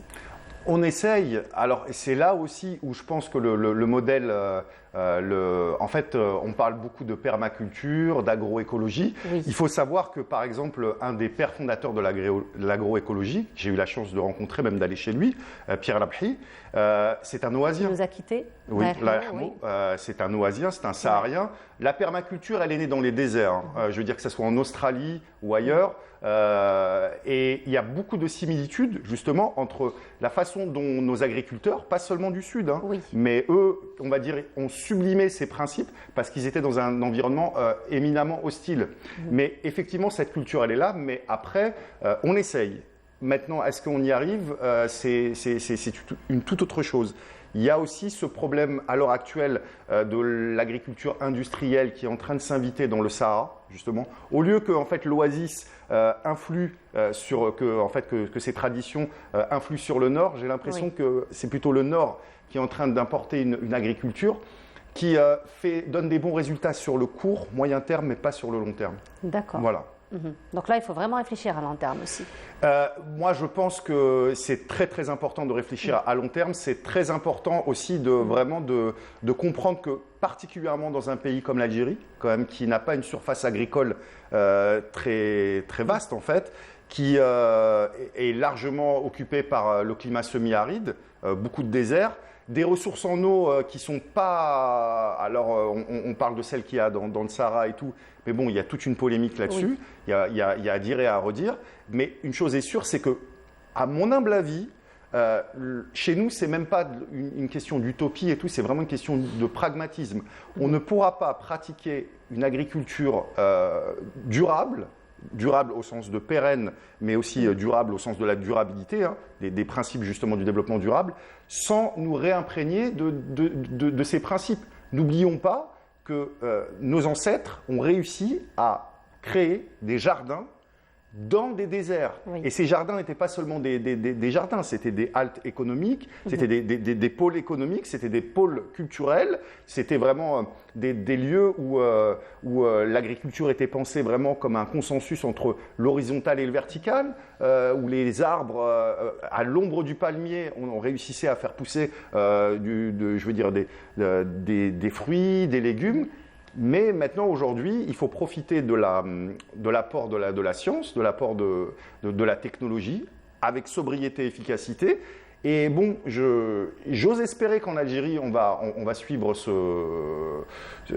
cette voie. Maintenant, est-ce que c'est le cas ? C'est ce qu'on espère en tout cas.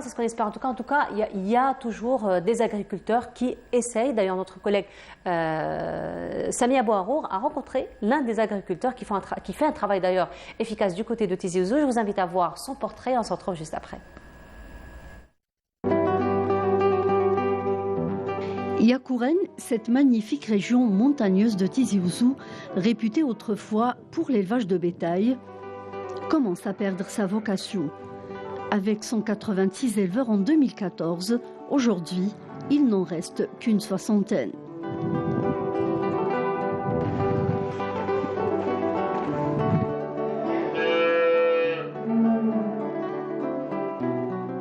Depuis le confinement 2020, le métier a vu une dégradation vertigineuse. Il est parti en chute libre.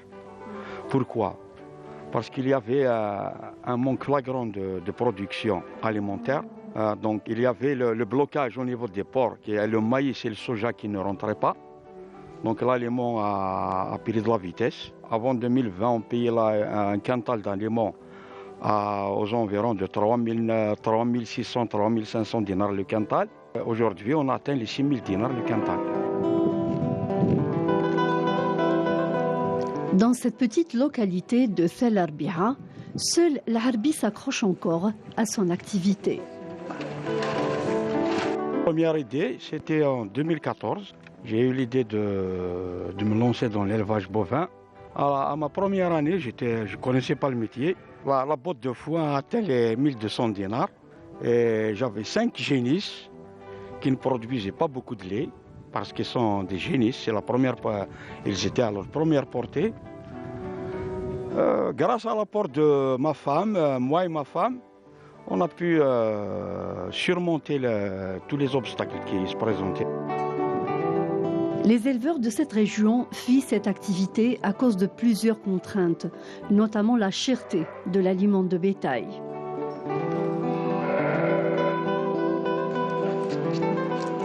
L'élevage de montagne, il a beaucoup régressé parce qu'il y a beaucoup d'aléas, beaucoup de problèmes qu'on vit. Le manque d'alimentation, l'année passée, il y a une sécheresse inouïe. Donc la production de foin et de cortane et tout ce qui s'ensuit, il y a une diminution flagrante. Nous, on est alimentés du sud, voir l'ensilage de maïs, la luzerne, toute la production, toute la consommation. Ici au nord, elle nous vient du sud maintenant. Kamel s'est spécialisé dans l'élevage caprin et la production du fromage de chèvre. Après 5 ans d'expérience, il a fini par abandonner. La chèvre, c'est pas comme une vache parce qu'elle ne produit pas beaucoup de lait. Et le lait de chèvre, on n'a pas trouvé un prix raisonnable. Presque le même prix que la vache. Donc, comme vous savez, la vache elle produit 20 litres plus, mais la chèvre ne peut pas produire que 3 litres, le maximum. Il y a 2 solutions qui se présentent, soit disparaître, ou moi personnellement, je souhaiterais descendre, j'ai envie d'aller au sud, d'aller à Noussara. Si j'arrive à avoir une concession là-bas, moi je déménagerai, j'ai envie de travailler. L'appel est donc lancé par ces éleveurs pour un meilleur accompagnement afin d'éviter la disparition de cette filière dans la région. Alors, on retient quand même de ce reportage, Kaïm Tijani, que l'accompagnement est très important justement pour pouvoir instaurer toute cette stratégie, tout cet esprit finalement de développement durable. Bien sûr, sans le soutien des autorités, sans le soutien de l'université, sans le soutien de la société civile et du consommateur, parce qu'au final, le dernier mot est au consommateur, c'est très difficile à mettre en place. Mais je pense que oui, même surtout, il faut que les citoyens, et c'est en train de venir au fur et à mesure, prennent conscience, d'ailleurs plus je pense pour des questions de santé que de respect de l'environnement. Les gens sont en train de se rendre compte que l'agriculture qui est pratiquée dans leur pays, d'un point de vue sanitaire, elle n'est pas toujours aux normes. Oui. Les agriculteurs, malheureusement, ne respectent pas toujours les délais, les éleveurs, la posologie, les intrants que nous amenons ici en Algérie ne sont pas toujours de qualité aux normes. Mais oui, il faut vraiment soutenir ce genre de démarche. Bon, en Algérie, ce que j'ai remarqué en tout cas, vous parliez de retour à la terre, effectivement, il est là, on peut dire il y a 2 grandes familles, il y a 2 grands profils que j'ai rencontrés. Le premier, ce sont des gens qui ont des racines rurales, qui sont des urbains et qui voilà, ont des terres familiales ou ce genre de choses et reviennent progressivement. Souvent, ça commence par une agriculture vivrière, ça veut dire qu'ils le font déjà pour leur propre plaisir ou pour avoir des fruits et des légumes dont ils gèrent un petit peu le cycle et ils savent un peu ce qu'ils ont dans leur assiette. Et puis ce que j'étais beaucoup étonné, c'est beaucoup de cadres supérieurs et beaucoup de gens, d'anciens pétroliers, figurez-vous. J'ai 2 exemples là qui me viennent à l'idée. Il y a M. Brahim Hadig, excusez-moi, à Ouedsouf, consultant international, vraiment une tête. Et il a décidé, vers la fin je veux dire, quand sa retraite approchait, de se lancer dans l'agriculture. À Ouedsouf, c'est un véritable laboratoire qu'il a créé. Oui. Il fait même pousser la canne à sucre, plein de choses. Vous avez aussi Saïd Harzela, qui lui a carrément misé sur le robe, donc vous savez, comment on peut appeler ça? Il y a plusieurs façons de l'appeler. Je vais dire là aujourd'hui, vous m'excuserez les spécialistes, peut-être le miel de date. De date. Bon, c'est pas le meilleur terme, c'est ce qui me vient à la tête comme ça. Oui. Voilà. Et lui, comme il est à Hassim Saoud et que le sol est très riche en minéraux et tout, il a créé un robe qui se vend surtout dans les pharmacies parce qu'il est très très bon pour la santé, notamment pour les diabétiques, ce genre de choses. Et souvent, ce que j'ai remarqué, c'est que ces ingénieurs-là, en fait, réutilisent leur esprit ingénieur et travaillent, ce sont des véritables laboratoires qu'ils font. Et il y a beaucoup d'expériences qui se font en Algérie, qui se font un peu dans l'ombre, discrètement et tout. Et je pense que c'est ces gens-là, vers ces gens-là, d'ailleurs souvent qui le font dans le Sahara, mais avec une toute autre approche que ce qui est en train d'être proposé, c'est-à-dire de reproduire la culture industrielle dans un Sahara qui n'est pas du tout, à mon humble avis, adapté à ce genre d'agriculture. Donc voilà, ce sont des initiatives aujourd'hui qui sont à l'échelle très réduite. Très réduite. Mais il faut probablement l'impact à court, à moyen terme. Ça donnera probablement d'autres idées, d'autres ouvertures. Ça commence. Pour s'élargir encore plus, donner d'autres idées aussi. Il y a plusieurs initiatives de ce genre. Pas seulement au sud, mais même au nord. Bien sûr. Disait tout à l'heure, par exemple, par rapport aux pesticides, par rapport aux insecticides. Aujourd'hui, il y a vraiment des ingénieurs, des étudiants qui développent ce genre de concept. Parce que la prise de conscience, elle est là. Tout à fait. Et je pense que, je vais répéter la chose, la clé, c'est de réaliser ou de se rappeler que nous avons une biodiversité qui s'est adaptée. Vous savez, le changement climatique, on en parle beaucoup, mais il est ancré dans l'histoire environnementale de l'Algérie. N'oubliez pas, le Sahara, il est devenu Sahara par un changement climatique qui s'est fait sur des millénaires. Et notre biodiversité, elle a toujours dû s'adapter à ce changement. Elle a dû s'adapter à des climats qui ne sont pas faciles. Et du coup, nous avons énormément de variétés que nous ne mettons plus en valeur, que ce soit au niveau de l'élevage ou que ce soit au niveau des semences, qui sont très résilientes, qui ont besoin de beaucoup moins d'eau et d'intrants, parce qu'elles sont moulées d'art, elles sont adaptées au climat. Et je pense que oui, l'idée c'est vraiment de prendre conscience en fait de notre véritable valeur. Alors justement, là je reprends la prise de conscience de notre véritable valeur. Là c'est très important ce que vous dites, vous me tendez la perche par rapport à un travail que vous faites sur terrain, que vous faites auprès des enfants, auprès des écoles. Surtout, vous avez édité d'ailleurs un guide, un livre pour sensibiliser les enfants d'ailleurs à connaître cette biodiversité, à s'adapter et surtout la protéger, cette biodiversité. Alors éditer, c'est pas moi qui l'ai édité, on va dire je suis chef de projet, j'ai beaucoup participé à son application en Algérie, mais c'est un projet qui a été lancé à la base par un ami, Hadj Khalil, qui lui est l'un des pionniers de l'exportation de la date bio à l'étranger. Et on était d'accord tous les deux sur cette idée que, en fait, quand on demande à un enfant de planter un arbre, il faut semer il faut semer quelque chose chez lui. Et ce qu'on a envie de semer chez les enfants, c'est la responsabilité déjà et l'idée de durabilité. Donc effectivement, bon, on fait ça. On a fait 2 projets. On en a fait un en 2016 et l'année dernière, ça s'est fait la première année, on a fait ça sur à peu près une dizaine de wilayas. C'était des petits projets pilotes pour voir un petit peu comment développer la chose. Et là, on l'a fait l'année dernière à Ain Mlila et à Bjaya et à Blida. Et l'idée vraiment, c'est pas la phase plantation qui m'intéresse en fait personnellement, parce qu'en Algérie, on plante beaucoup d'arbres. Ça, c'est très important parce que effectivement, les enfants, on les emmène toujours pour la plantation. Mais c'est par la suite, c'est vraiment le suivi. Alors nous, on a travaillé. Important. Pour moi, j'estime que la suite, c'est de la responsabilité des associations et on va dire des institutions avec qui on est partenaire de veiller au suivi. Nous, ce qu'on travaille, c'est sur l'amont et on essaye vraiment de 2 choses.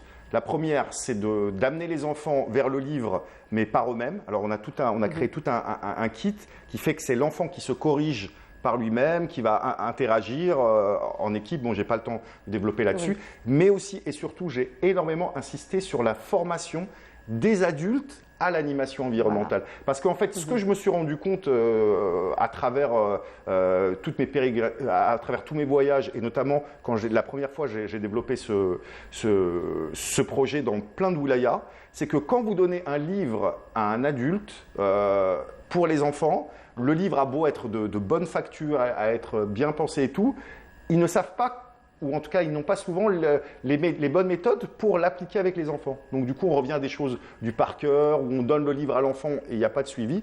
Donc nous, ce qu'on a vraiment travaillé cette fois-ci, c'est ce que j'ai vraiment demandé, c'est qu'on me donne les moyens de former aussi les adultes. Donc on a fait intervenir les adultes dans les ateliers, ça a duré 1 mois et demi, ne serait-ce que la phase atelier et tout. Et ce qui m'a vraiment fait très plaisir, c'est que au sortir, donc il y avait des adultes chaque week-end, ils venaient participer aux ateliers avec nous, on les impliquait dans l'animation. Et j'étais très content de voir que, en fait, parce que ce sont eux, c'est vrai qu'on doit miser sur les enfants, mais les enfants sans un cadre pour les soutenir. Un cadre pédagogique bien instauré. Donc moi, mon idée, c'était vraiment ça. Et vraiment, la plantation, ça n'est qu'un prétexte. J'aurais pu faire ça dans un autre... Bon, c'est le domaine qui m'intéresse, mais je trouve qu'en Algérie, on plante suffisamment d'arbres. Et il y a beaucoup de gaspillage d'ailleurs, et le suivi n'est pas forcément ce qu'il est. Et ce que je voulais, c'est que vraiment les enfants, avant de planter l'arbre, réalisent en fait que l'arbre, c'est un être vivant, et réalisent la responsabilité. Dans notre atelier, une des premières choses qu'on fait, c'est qu'on simule d'être un arbre, et on dit aux enfants, regardez, j'ai pas de pied pour marcher, j'ai pas de bouche pour m'exprimer et tout, et pourtant on me met ici, et comment je fais pour survivre Et là, les enfants, on leur fait prendre conscience vraiment que, en fait, voilà, un arbre, il n'a pas choisi d'être planté ici. À partir du moment où on l'a planté, et c'est un peu pareil pour tout. Bon, donc voilà, finalement, on parle au subconscient, on parle aux émotions, afin de pouvoir inculquer toute cette culture aux enfants. Surtout, le plus important, si vous voulez, mon humble avis, c'est que les enfants, en tout cas, qui ne répètent pas par cœur les choses, et qu'ils apprennent à aller chercher dans le livre. Nous, on a vraiment travaillé là-dessus, à ce qu'ils aillent chercher dans le livre, à ce qu'ils parlent entre eux, qu'ils trouvent les solutions entre eux, et à ce qu'ils se corrigent après ensemble. Et pour finir, vraiment, moi, je voulais qu'ils aient l'impression que quand ils plantent un arbre, ils sont des héros, en fait. Ce sont de véritables héros, et que ça les met en valeur, en fait. Parce que je pense que, c'est mon humble avis d'observateur et de nouveau papa, c'est qu'on ne met pas assez les enfants en valeur. On met pas assez en avant la valeur et le potentiel des enfants. Je vous assure que j'ai eu des enfants qui m'ont subjugué. Impressionné. Des enfants mais dans tous les domaines. Je veux dire, connaissances. Il suffit juste de leur donner l'occasion, de leur donner la parole. Et de les laisser s'exprimer, pas tout le temps... Alors on sait que Djibril est entre de très bonnes mains. Djibril sera normalement le prochain militant. Je sais pas, il fera ce qu'il veut. Il a l'air de bien aimer chanter aussi, parce que papa était musicien. Eh ben, ça va de soi. On verra. Ça va de soi, n'est-ce pas? Dans la nature, il y a beaucoup de musique. Il y a les oiseaux qui chantent, n'est-ce pas? Mais c'est vrai qu'en tout cas, je pense que cette expérience, qui est un peu nouvelle pour moi, j'ai un peu, comme un arbre, j'ai pris le temps. Mais c'est une nouvelle étape, parce que c'est une responsabilité supplémentaire. Maintenant, il y va aussi. Avant que tous les enfants d'Algérie étaient mes enfants, mais là, il y a mon fils aussi qui est voilà, en tout cas, on vous félicite pour cette nouvelle naissance. Allah yibarak comme on dit. En tout cas, Karim Tidjani, ça a été un très grand plaisir de vous avoir reçu. Merci pour tout ce que vous faites pour l'environnement et pour tout ce que vous faites pour... Merci pour ce que vous faites pour me donner la parole aussi. Marhaba bik à tout moment. Merci beaucoup à vous, et on continue. Nous restons toujours dans l'environnement, dans la sensibilisation, le collectif Torba, que vous connaissez certainement. J'ai été membre fondateur de Torba. Ben voilà, membre fondateur collectif Torba aussi, qui fait un travail remarquable, particulièrement dans l'instauration de cette culture agricole, aussi l'agriculture domestique, n'est-ce pas? Et justement, Mariam Saïd les a rencontrés dans leurs actions. Je vous laisse voir ce reportage et on se retrouve juste après. Installée depuis peu aux abords du barrage de Douéra, l'association Torba a déjà pris racine sur les lieux. Une nouvelle aventure qui commence avec tous les membres. C'est un projet que Torba porte depuis sa création finalement. C'est d'avoir un lieu où toutes ces activités, comme je vous disais, de formation, d'accueil du public, de jardins partagés des familles, d'accueil, de sensibilisation grand public, aussi d'incubation et de formation des agriculteurs et des porteurs de projets. Le tout en un seul lieu. Et c'est ce qu'on a eu l'opportunité d'avoir avec l'Agence nationale des barrages et transferts et notre autre partenaire qui est l'Office national de l'irrigation et du drainage. Donc d'avoir ce lieu-là que vous voyez, le barrage de Douéra. On a eu 4 hectares ici pour justement ces activités-là. Alors il n'est pas neuf comme je vous l'ai dit, mais en même temps toutes ces activités vont être situées dans le même lieu et pourront donc être plus efficace. Bien sûr, on va parler de jardin partagé où chaque famille aura droit à une parcelle de 30 à 40 mètres carrés qu'elle pourra donc utiliser pour faire ses propres légumes, ses propres fruits. Ils pourront être formés donc par nos soins, nos encadreurs à l'agroécologie qui est notre leitmotiv, donc l'agriculture saine et durable qui protège l'environnement et la santé humaine. Voilà. Et qui n'utilise surtout pas de produits chimiques ni d'intrants. Voilà. Donc on parlera aussi de formation donc, pour les jeunes, donc il y aura des parcelles pour les juniors, pour les enfants, parce que c'est eux qui sont donc l'avenir de ce pays. On les formera justement à respecter la nature, à la préserver et aussi à mieux se nourrir, à retrouver nos terroirs algériens et à aussi trouver une autre manière de vivre dans ces jardins partagés. C'est toujours dans le respect de la terre et de la nature que l'agencement de la ferme pédagogique et agroécologique se met en place. Le but principal est de développer une agriculture périurbaine fondée sur la permaculture. Alors ici, on est au niveau des parcelles donc, qui vont accueillir des familles. 30 à 50 mètres carrés, ça dépend, par rapport donc, à cette petite, qui paraît quand même grande. Ils vont apprendre ici à cultiver leurs propres légumes. Donc ils vont accueillir, on va en avoir, prévu pour l'année en cours, au moins une cinquantaine de parcelles, donc une cinquantaine de familles.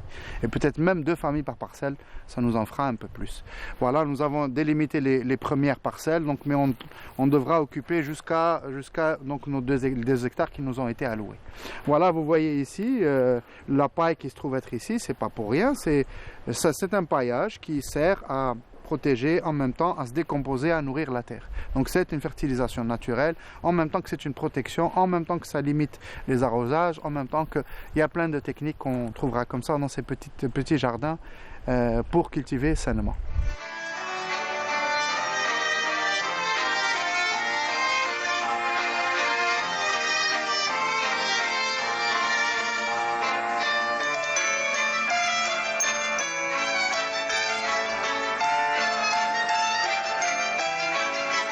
Ce qu'on a récupéré donc, de chez l'Edeval, l'entreprise de valorisation d'espaces verts d'Alger, c'est ces coupes d'arbres qu'ils font régulièrement chaque année. Et nous, c'est du pain béni. Ces coupes-là, on va les transformer en matière organique qui va fertiliser nos sols. On va bien sûr les broyer et les intégrer donc, au paillage que vous avez vu tout à l'heure. Donc on a et ils vont nous alimenter régulièrement. Donc on pourra avoir cette fertilité et donc forcément ne pas utiliser de matière chimique pour fertiliser nos sols. Par ailleurs, vous voyez à côté, le don de l'ANBT, ils nous ont donné des roulottes pour faire un peu des bureaux, pour mettre à disposition des formations. Les parties théoriques se feront à l'intérieur, les parties pratiques se feront sur terrain, bien sûr. Donc, ils nous ont aussi offert ces roulottes qu'on va équiper et qu'on va organiser pour faire nos formations et nos réunions. Faire prendre conscience aux citadins de l'importance de garder les liens avec la nature, manger plus sainement, faire pousser ses propres légumes et avoir des gestes éco-responsables sont les objectifs de l'association Torba. Et voilà, place à la culture cette fois-ci, puisque ce soir, à partir de ce soir, vous aurez rendez-vous avec la 12e édition du festival de la musique symphonique. Nous en parlons ce matin en compagnie du chargé de communication de ce festival, Mahmoud Ben Chahbal. Mahmoud, bonjour. Bonjour Nour. Comment ça va, Mahmoud? Ça va, merci. Ça se passe bien? Ça travaille? Oui, ça va, ça travaille. Ça travaille beaucoup. La semaine dernière, c'était le FIBDA. C'était le FIBDA, oui. Aujourd'hui, donc, c'est le Festival international de la musique symphonique. Alors, c'est le retour? C'est le retour après 2 ans d'absence, donc à cause de la pandémie. Et donc, c'est une édition un peu spéciale cette année. Elle va débuter aujourd'hui à l'Opéra d'Alger Boualem Saïr.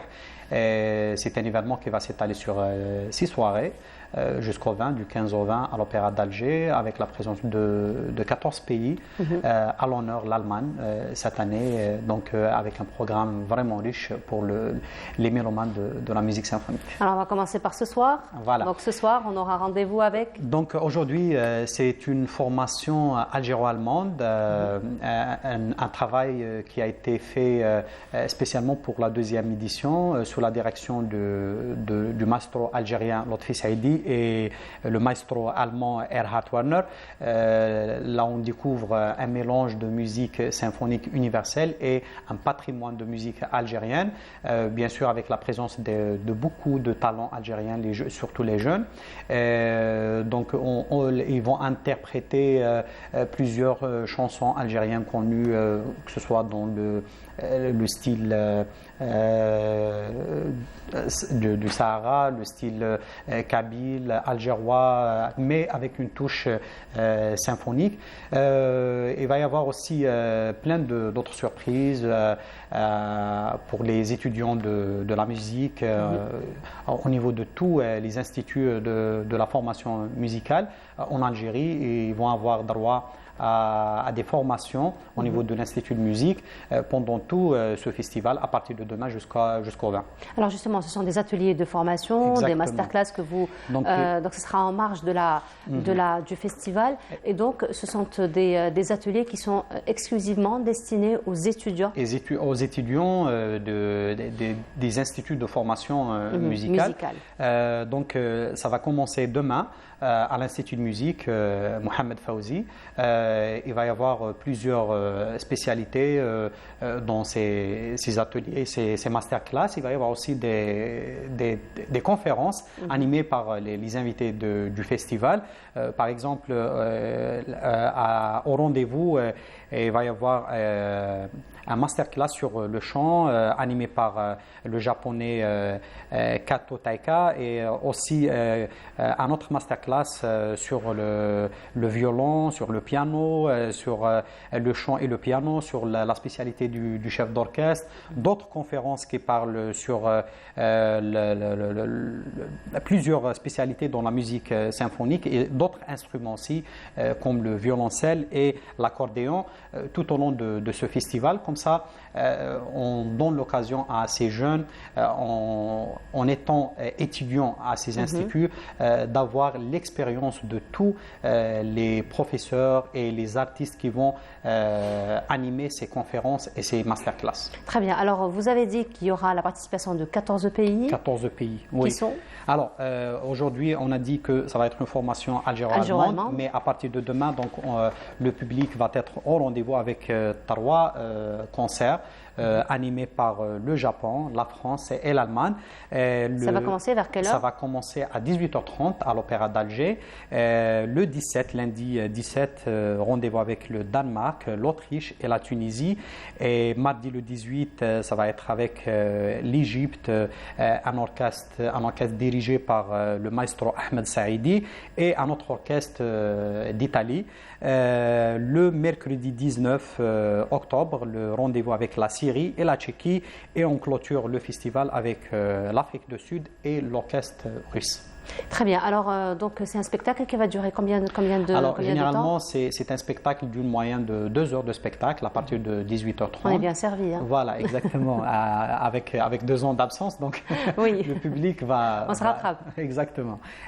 Donc, il va y avoir aussi plein de surprises, des hommages pour beaucoup de noms algériens, des piliers de la musique symphonique en Algérie pendant ce festival, plus précisément à la clôture de ce festival. Et c'est une occasion pour le public algérien pour découvrir aussi la participation de quelques pays qui participent pour la première fois, tels que le Danemark qui participe pour la première fois. Et on a aussi d'autres pays qui ont déjà participé dans les éditions précédentes. Et justement, vous avez ramené un spot d'information par rapport au festival. Je vous invite à le regarder et on se retrouve juste après.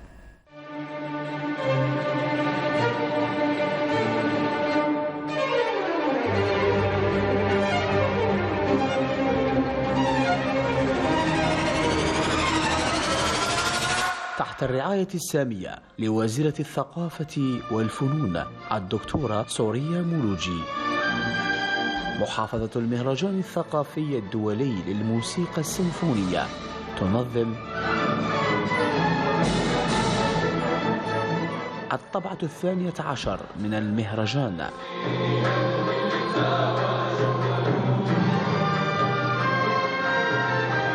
بمشاركة 14 بلدا ودولة ألمانيا ضيفة شرف هذه الطبعة. من 15 إلى 20 أكتوبر 2022 بأوبرا الجزائر بوعلام بالسايح.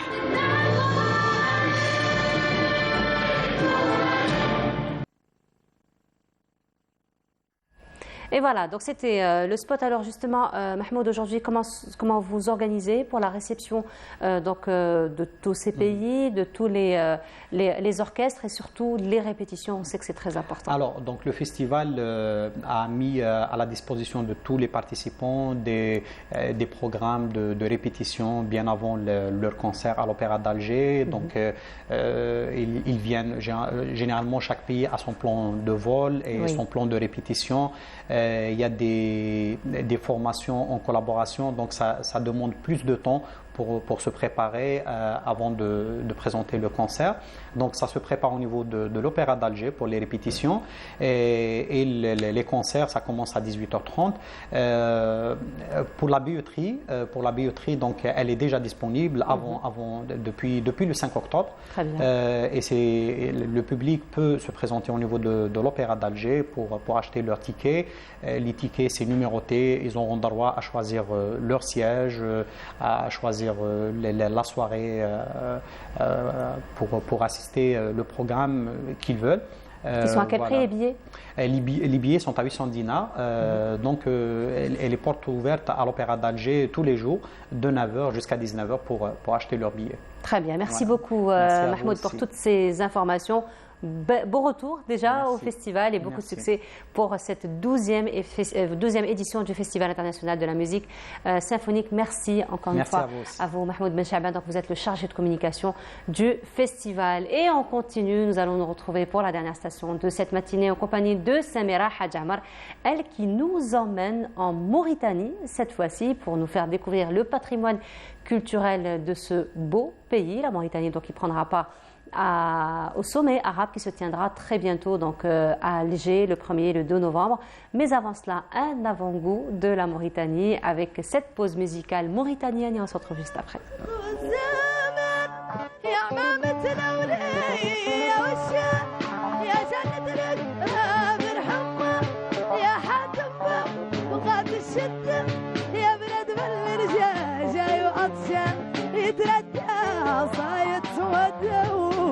الرحيم وتعت الرحمن وتبحر شنو ارتد من يوم شئت انت طوفان انا على جارك وبالمودة ومن اين مشاو بك الرحمة اصل الرحمة يا بود ودة والجنة والغفران في جارك وجد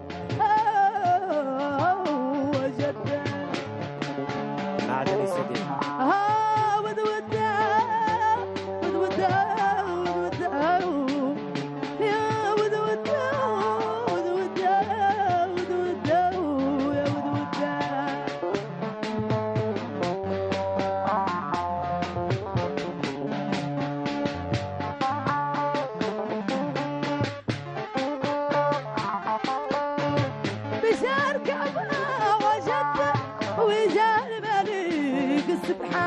واغفرني وارحم بودة واطيني واضرب حيوان ديارك برات مدة وإلى متنا نار القهرة وآخرتينا من الزوار شدة وتاي الزينة وعصفرة والحرية ودة وولاد أحمد وزيد قرة والقرآن ويسمع ردة والصحابة وسيد عدنا سيد عدنا سيد عدنا واحمد بن زيد يا بن زيد يا بن زيد يا بن زيد واحمد بن زيد ود وده ود وده ود وده ود وده يا ود وده ود وده ود وده ود وده حق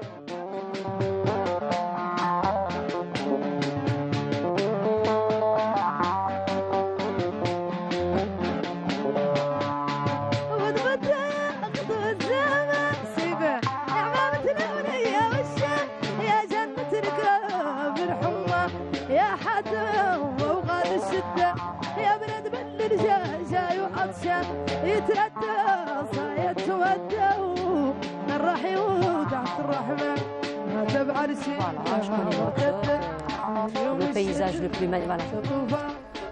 Elle nous a promis de nous emmener en Mauritanie et elle va nous emmener en Mauritanie. Je veux aller en Mauritanie. Il faut y aller. Oui, je vais y aller. Il faut y aller. Bientôt, c'est la bonne période. Il faut y aller. Tout au long de l'année? Non. La Mauritanie? C'est chaud. Bah, c'est très chaud, très très chaud. Pas tant que ça. Il fait chaud toute l'année. Pas tant que ça. Oui, c'est un climat oui, très il fait sec. beau toute l'année. Là, il fait chaud. Et la meilleure période commence à partir de novembre jusqu'à février. Bon, il fait chaud, ça veut dire quoi? Très chaud. Température qui dépasse 50 degrés. Bah, j'ai dû visiter la Mauritanie les 4 saisons et je trouve que les 4 saisons sont magnifiques. T'as été comment? Bah oui. Ah oui? Bah oui. À ton avis, pourquoi j'insiste pour que tu parles de la Mauritanie? D'accord.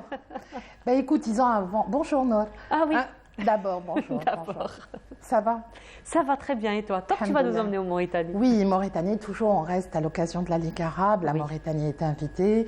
Elle a intégré la Ligue arabe en 1978, on commence par ça. Mais c'est surtout un pays qui est très proche de nous. Oui. La Mauritanie partage ses frontières avec l'Algérie, le Mali, avec le Sahara occidental et avec le Sénégal, en particulier avec le fleuve Sénégal. Donc c'est un pays et elle où il y a... donne sur l'Atlantique. Bien sûr, il y a une façade sur tout. Il y a une longueur, je ne sais plus de combien, de 800. Ils ont 800 km de côte atlantique. Et justement, ils ont un site particulier qui est le parc national d'Arguin, qui est classé au patrimoine mondial. Et il a une façade sur l'Atlantique. Imagine-toi, d'un côté le désert et de l'autre côté... Au fait, je voulais absolument que tu parles de la Mauritanie par rapport à ce paysage. Parce que ça reste un paysage paradisiaque. Oui. Ça reste un paysage qu'on n'arrive pas à imaginer si vraiment on ne le voit pas. On a les dunes d'un côté, l'océan de l'autre. Et nous, on est tout juste au milieu. C'est tout juste fabuleux. C'est fabuleux. On a des images. Alors, ce qu'on voit là, par contre, c'est les ressorts de Wallata, Chenguit, Tichit et Waden. C'est le deuxième site qui est classé en Mauritanie par l'UNESCO.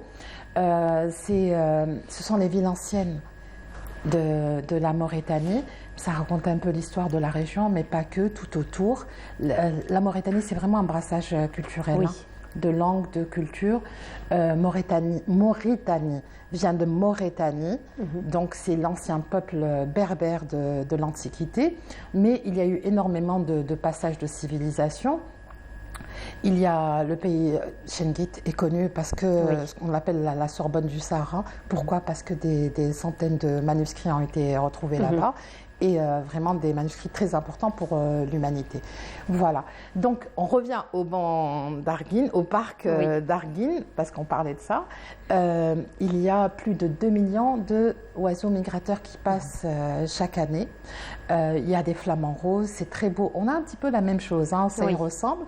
C'est le lac Temassine, ou le lac qui se trouve à Ouergla. À Ouergla. Togourt. Oui.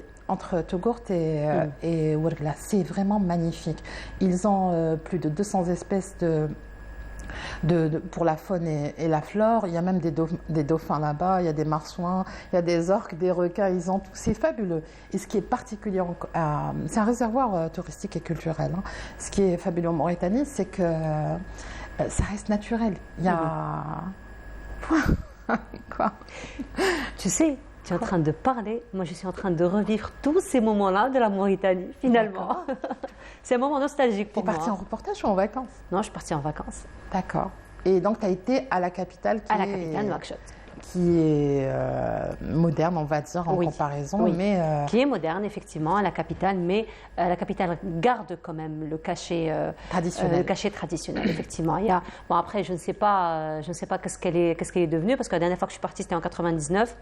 C'est quand même 23 ans, n'est-ce pas? Et j'imagine que ça a changé entre-temps, mais effectivement, elle gardait quand même le cachet traditionnel. Alors, si tu as été, tu as dû remarquer qu'on partage avec eux beaucoup de choses. Beaucoup de choses, effectivement. Alors, cette culture, on la retrouve en particulier à Tindouf. Donc, les gens à Tindouf... Melhfa. Ou alors le petit Sirnest, parce que ça ressemble énormément à ce que portent les femmes Touareg à Tamnaraset ou à Janet. Elles ont le Melhfa. C'est à peu près le même tissu. Bon, il y a quelques différences, mais kif. Mais de toute façon, puisqu'ils ont des frontières avec le Mali et le Sénégal, c'est à peu près la même chose. Bon, ce qui prévaut, bien sûr, c'est le wax. Le wax, moi, je ne l'ai pas vu à Tindouf, mais j'ai vu la melahfa, avec les motifs, tout ça. Et les hommes portent le derraha.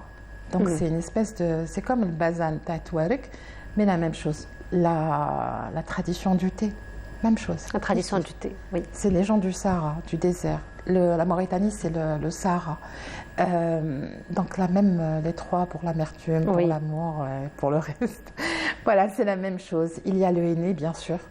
Les femmes mettent à Tindouf qui même pour les Mauritaniennes, c'est à peu près le même esprit. Le même esprit, effectivement. Oui, le même esprit, il faut dire aussi qu'en Mauritanie, il y a aussi la pêche qui reste une activité artisanale, aussi très répandue, vu que c'est un pays qui donne sur l'Atlantique. Et le parc national du Ban d'Arguin, il y a une communauté qu'on appelle, enfin une communauté, je mets des guillemets, ce sont les pêcheurs, le Magrani, de la ville de Makara. Oui.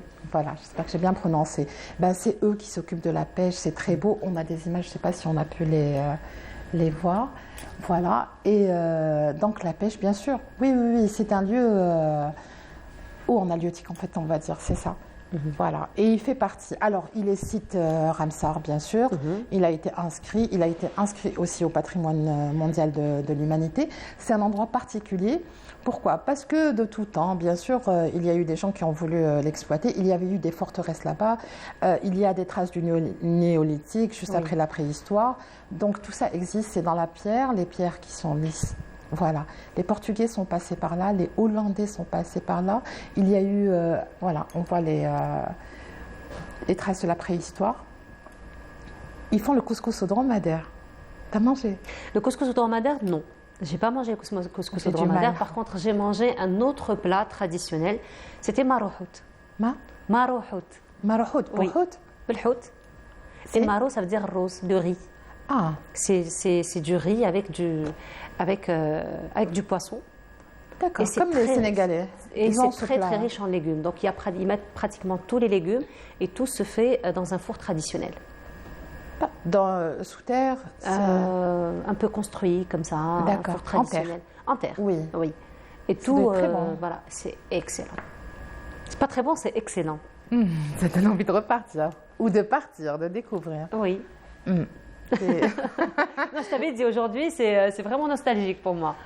Voilà, alors c'est un parc, le parc d'Arguin, je dis Arguin, je ne sais pas pourquoi. Le parc national d'Arguin a été créé en 1976, il a été site Ramsar en 82 et il a été inscrit au patrimoine de l'humanité, l'UNESCO, en 89. Voilà, c'est très tôt, c'est très bien.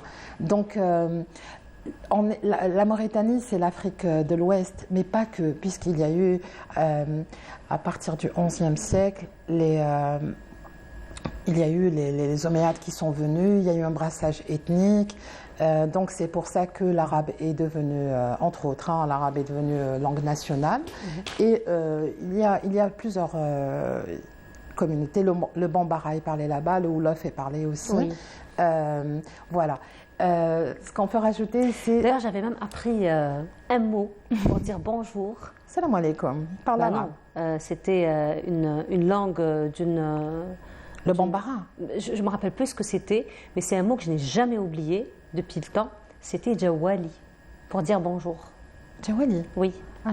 Bon, mais je sais plus quelle langue, je ne me rappelle plus, parce que c'est vrai qu'il y a plusieurs langues. Et là, donc, on m'avait appris cette langue, j'ai essayé d'apprendre un petit peu. Mais on ressent la nostalgie, c'est un truc de fou. Tu as vu ça? D'accord. Donc, tu as été visiter les vieilles cités, les cités anciennes de... Donc, tu les connais? Tu connais l'architecture? Je connais un petit peu l'architecture. Elle est spéciale? Elle est spéciale.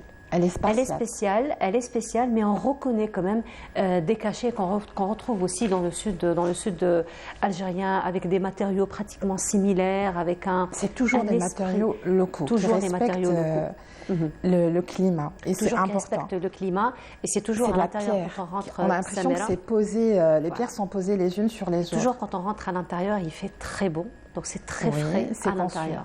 Voilà, et c'est comme pour tous les qsour, moi j'ai envie de dire Casbah, c'est la même chose, puisque les maisons sont construites les unes serrées aux autres. Et il y a toujours une mosquée, je crois qu'il y a eu des centaines de mosquées dans ces villes-là, donc ces 4 villes anciennes. Ce qui fait la particularité aussi en Mauritanie, c'est qu'ils ont un très très beau festival, je ne sais plus si c'est en novembre ou en décembre, c'est le festival des cités anciennes. Et c'est d'ailleurs Sissako, Abdelrahman Sissako, qui a fait le film Timbuktu, qui est président de ce festival. Et ce festival permet la conservation, la pérennité d'une architecture, d'un mode de vie, parce que cette architecture ancienne, traditionnelle, perdure aujourd'hui encore. Elle lutte contre les aléas du climat, mais surtout du désert, et c'est connu. Le sable n'épargne rien du tout. Le soleil, les températures très élevées n'épargnent rien du tout non plus. Mais ces cités existent encore. Et elles racontent l'histoire des Mauritaniens, mais aussi de cette partie de l'Afrique de l'Ouest. On est sur l'extrême ouest. Voilà, l'extrême ouest. Et bien sûr, la transition des civilisations qui sont passées, des histoires qui sont passées, des communautés qui sont passées. Ton sourire en bilan. J'ai un sourire bizarre, j'ai les yeux qui brillent. Voilà, les yeux qui brillent. On va y aller. Il faut y aller. Hein. Voilà. Donc, je me suis un peu perdue, alors, du coup. Je ne le ressens pas parce que de toute façon, moi, je suis en train de revivre en image ce que tu es en train de dire. Très bien. Donc ça aussi, c'est classé au patrimoine mondial. Ça a été classé en 1996. Qu'est-ce qu'on peut dire sur ça? C'est que Abdelrahman Sissako, ce qu'il fait, c'est très bien, parce que ça permet de les conserver. Ces 4 cités, c'est le pays du Shingit. Il y a bien sûr les manuscrits, il y a tout un mode de vie, c'est le témoin d'un mode de vie traditionnel, de gens qui ont lutté. C'est aussi, alors ces cités ont existé parce qu'elles servaient, on va dire, presque de transition pour les caravaniers qui passaient dans le Sahara.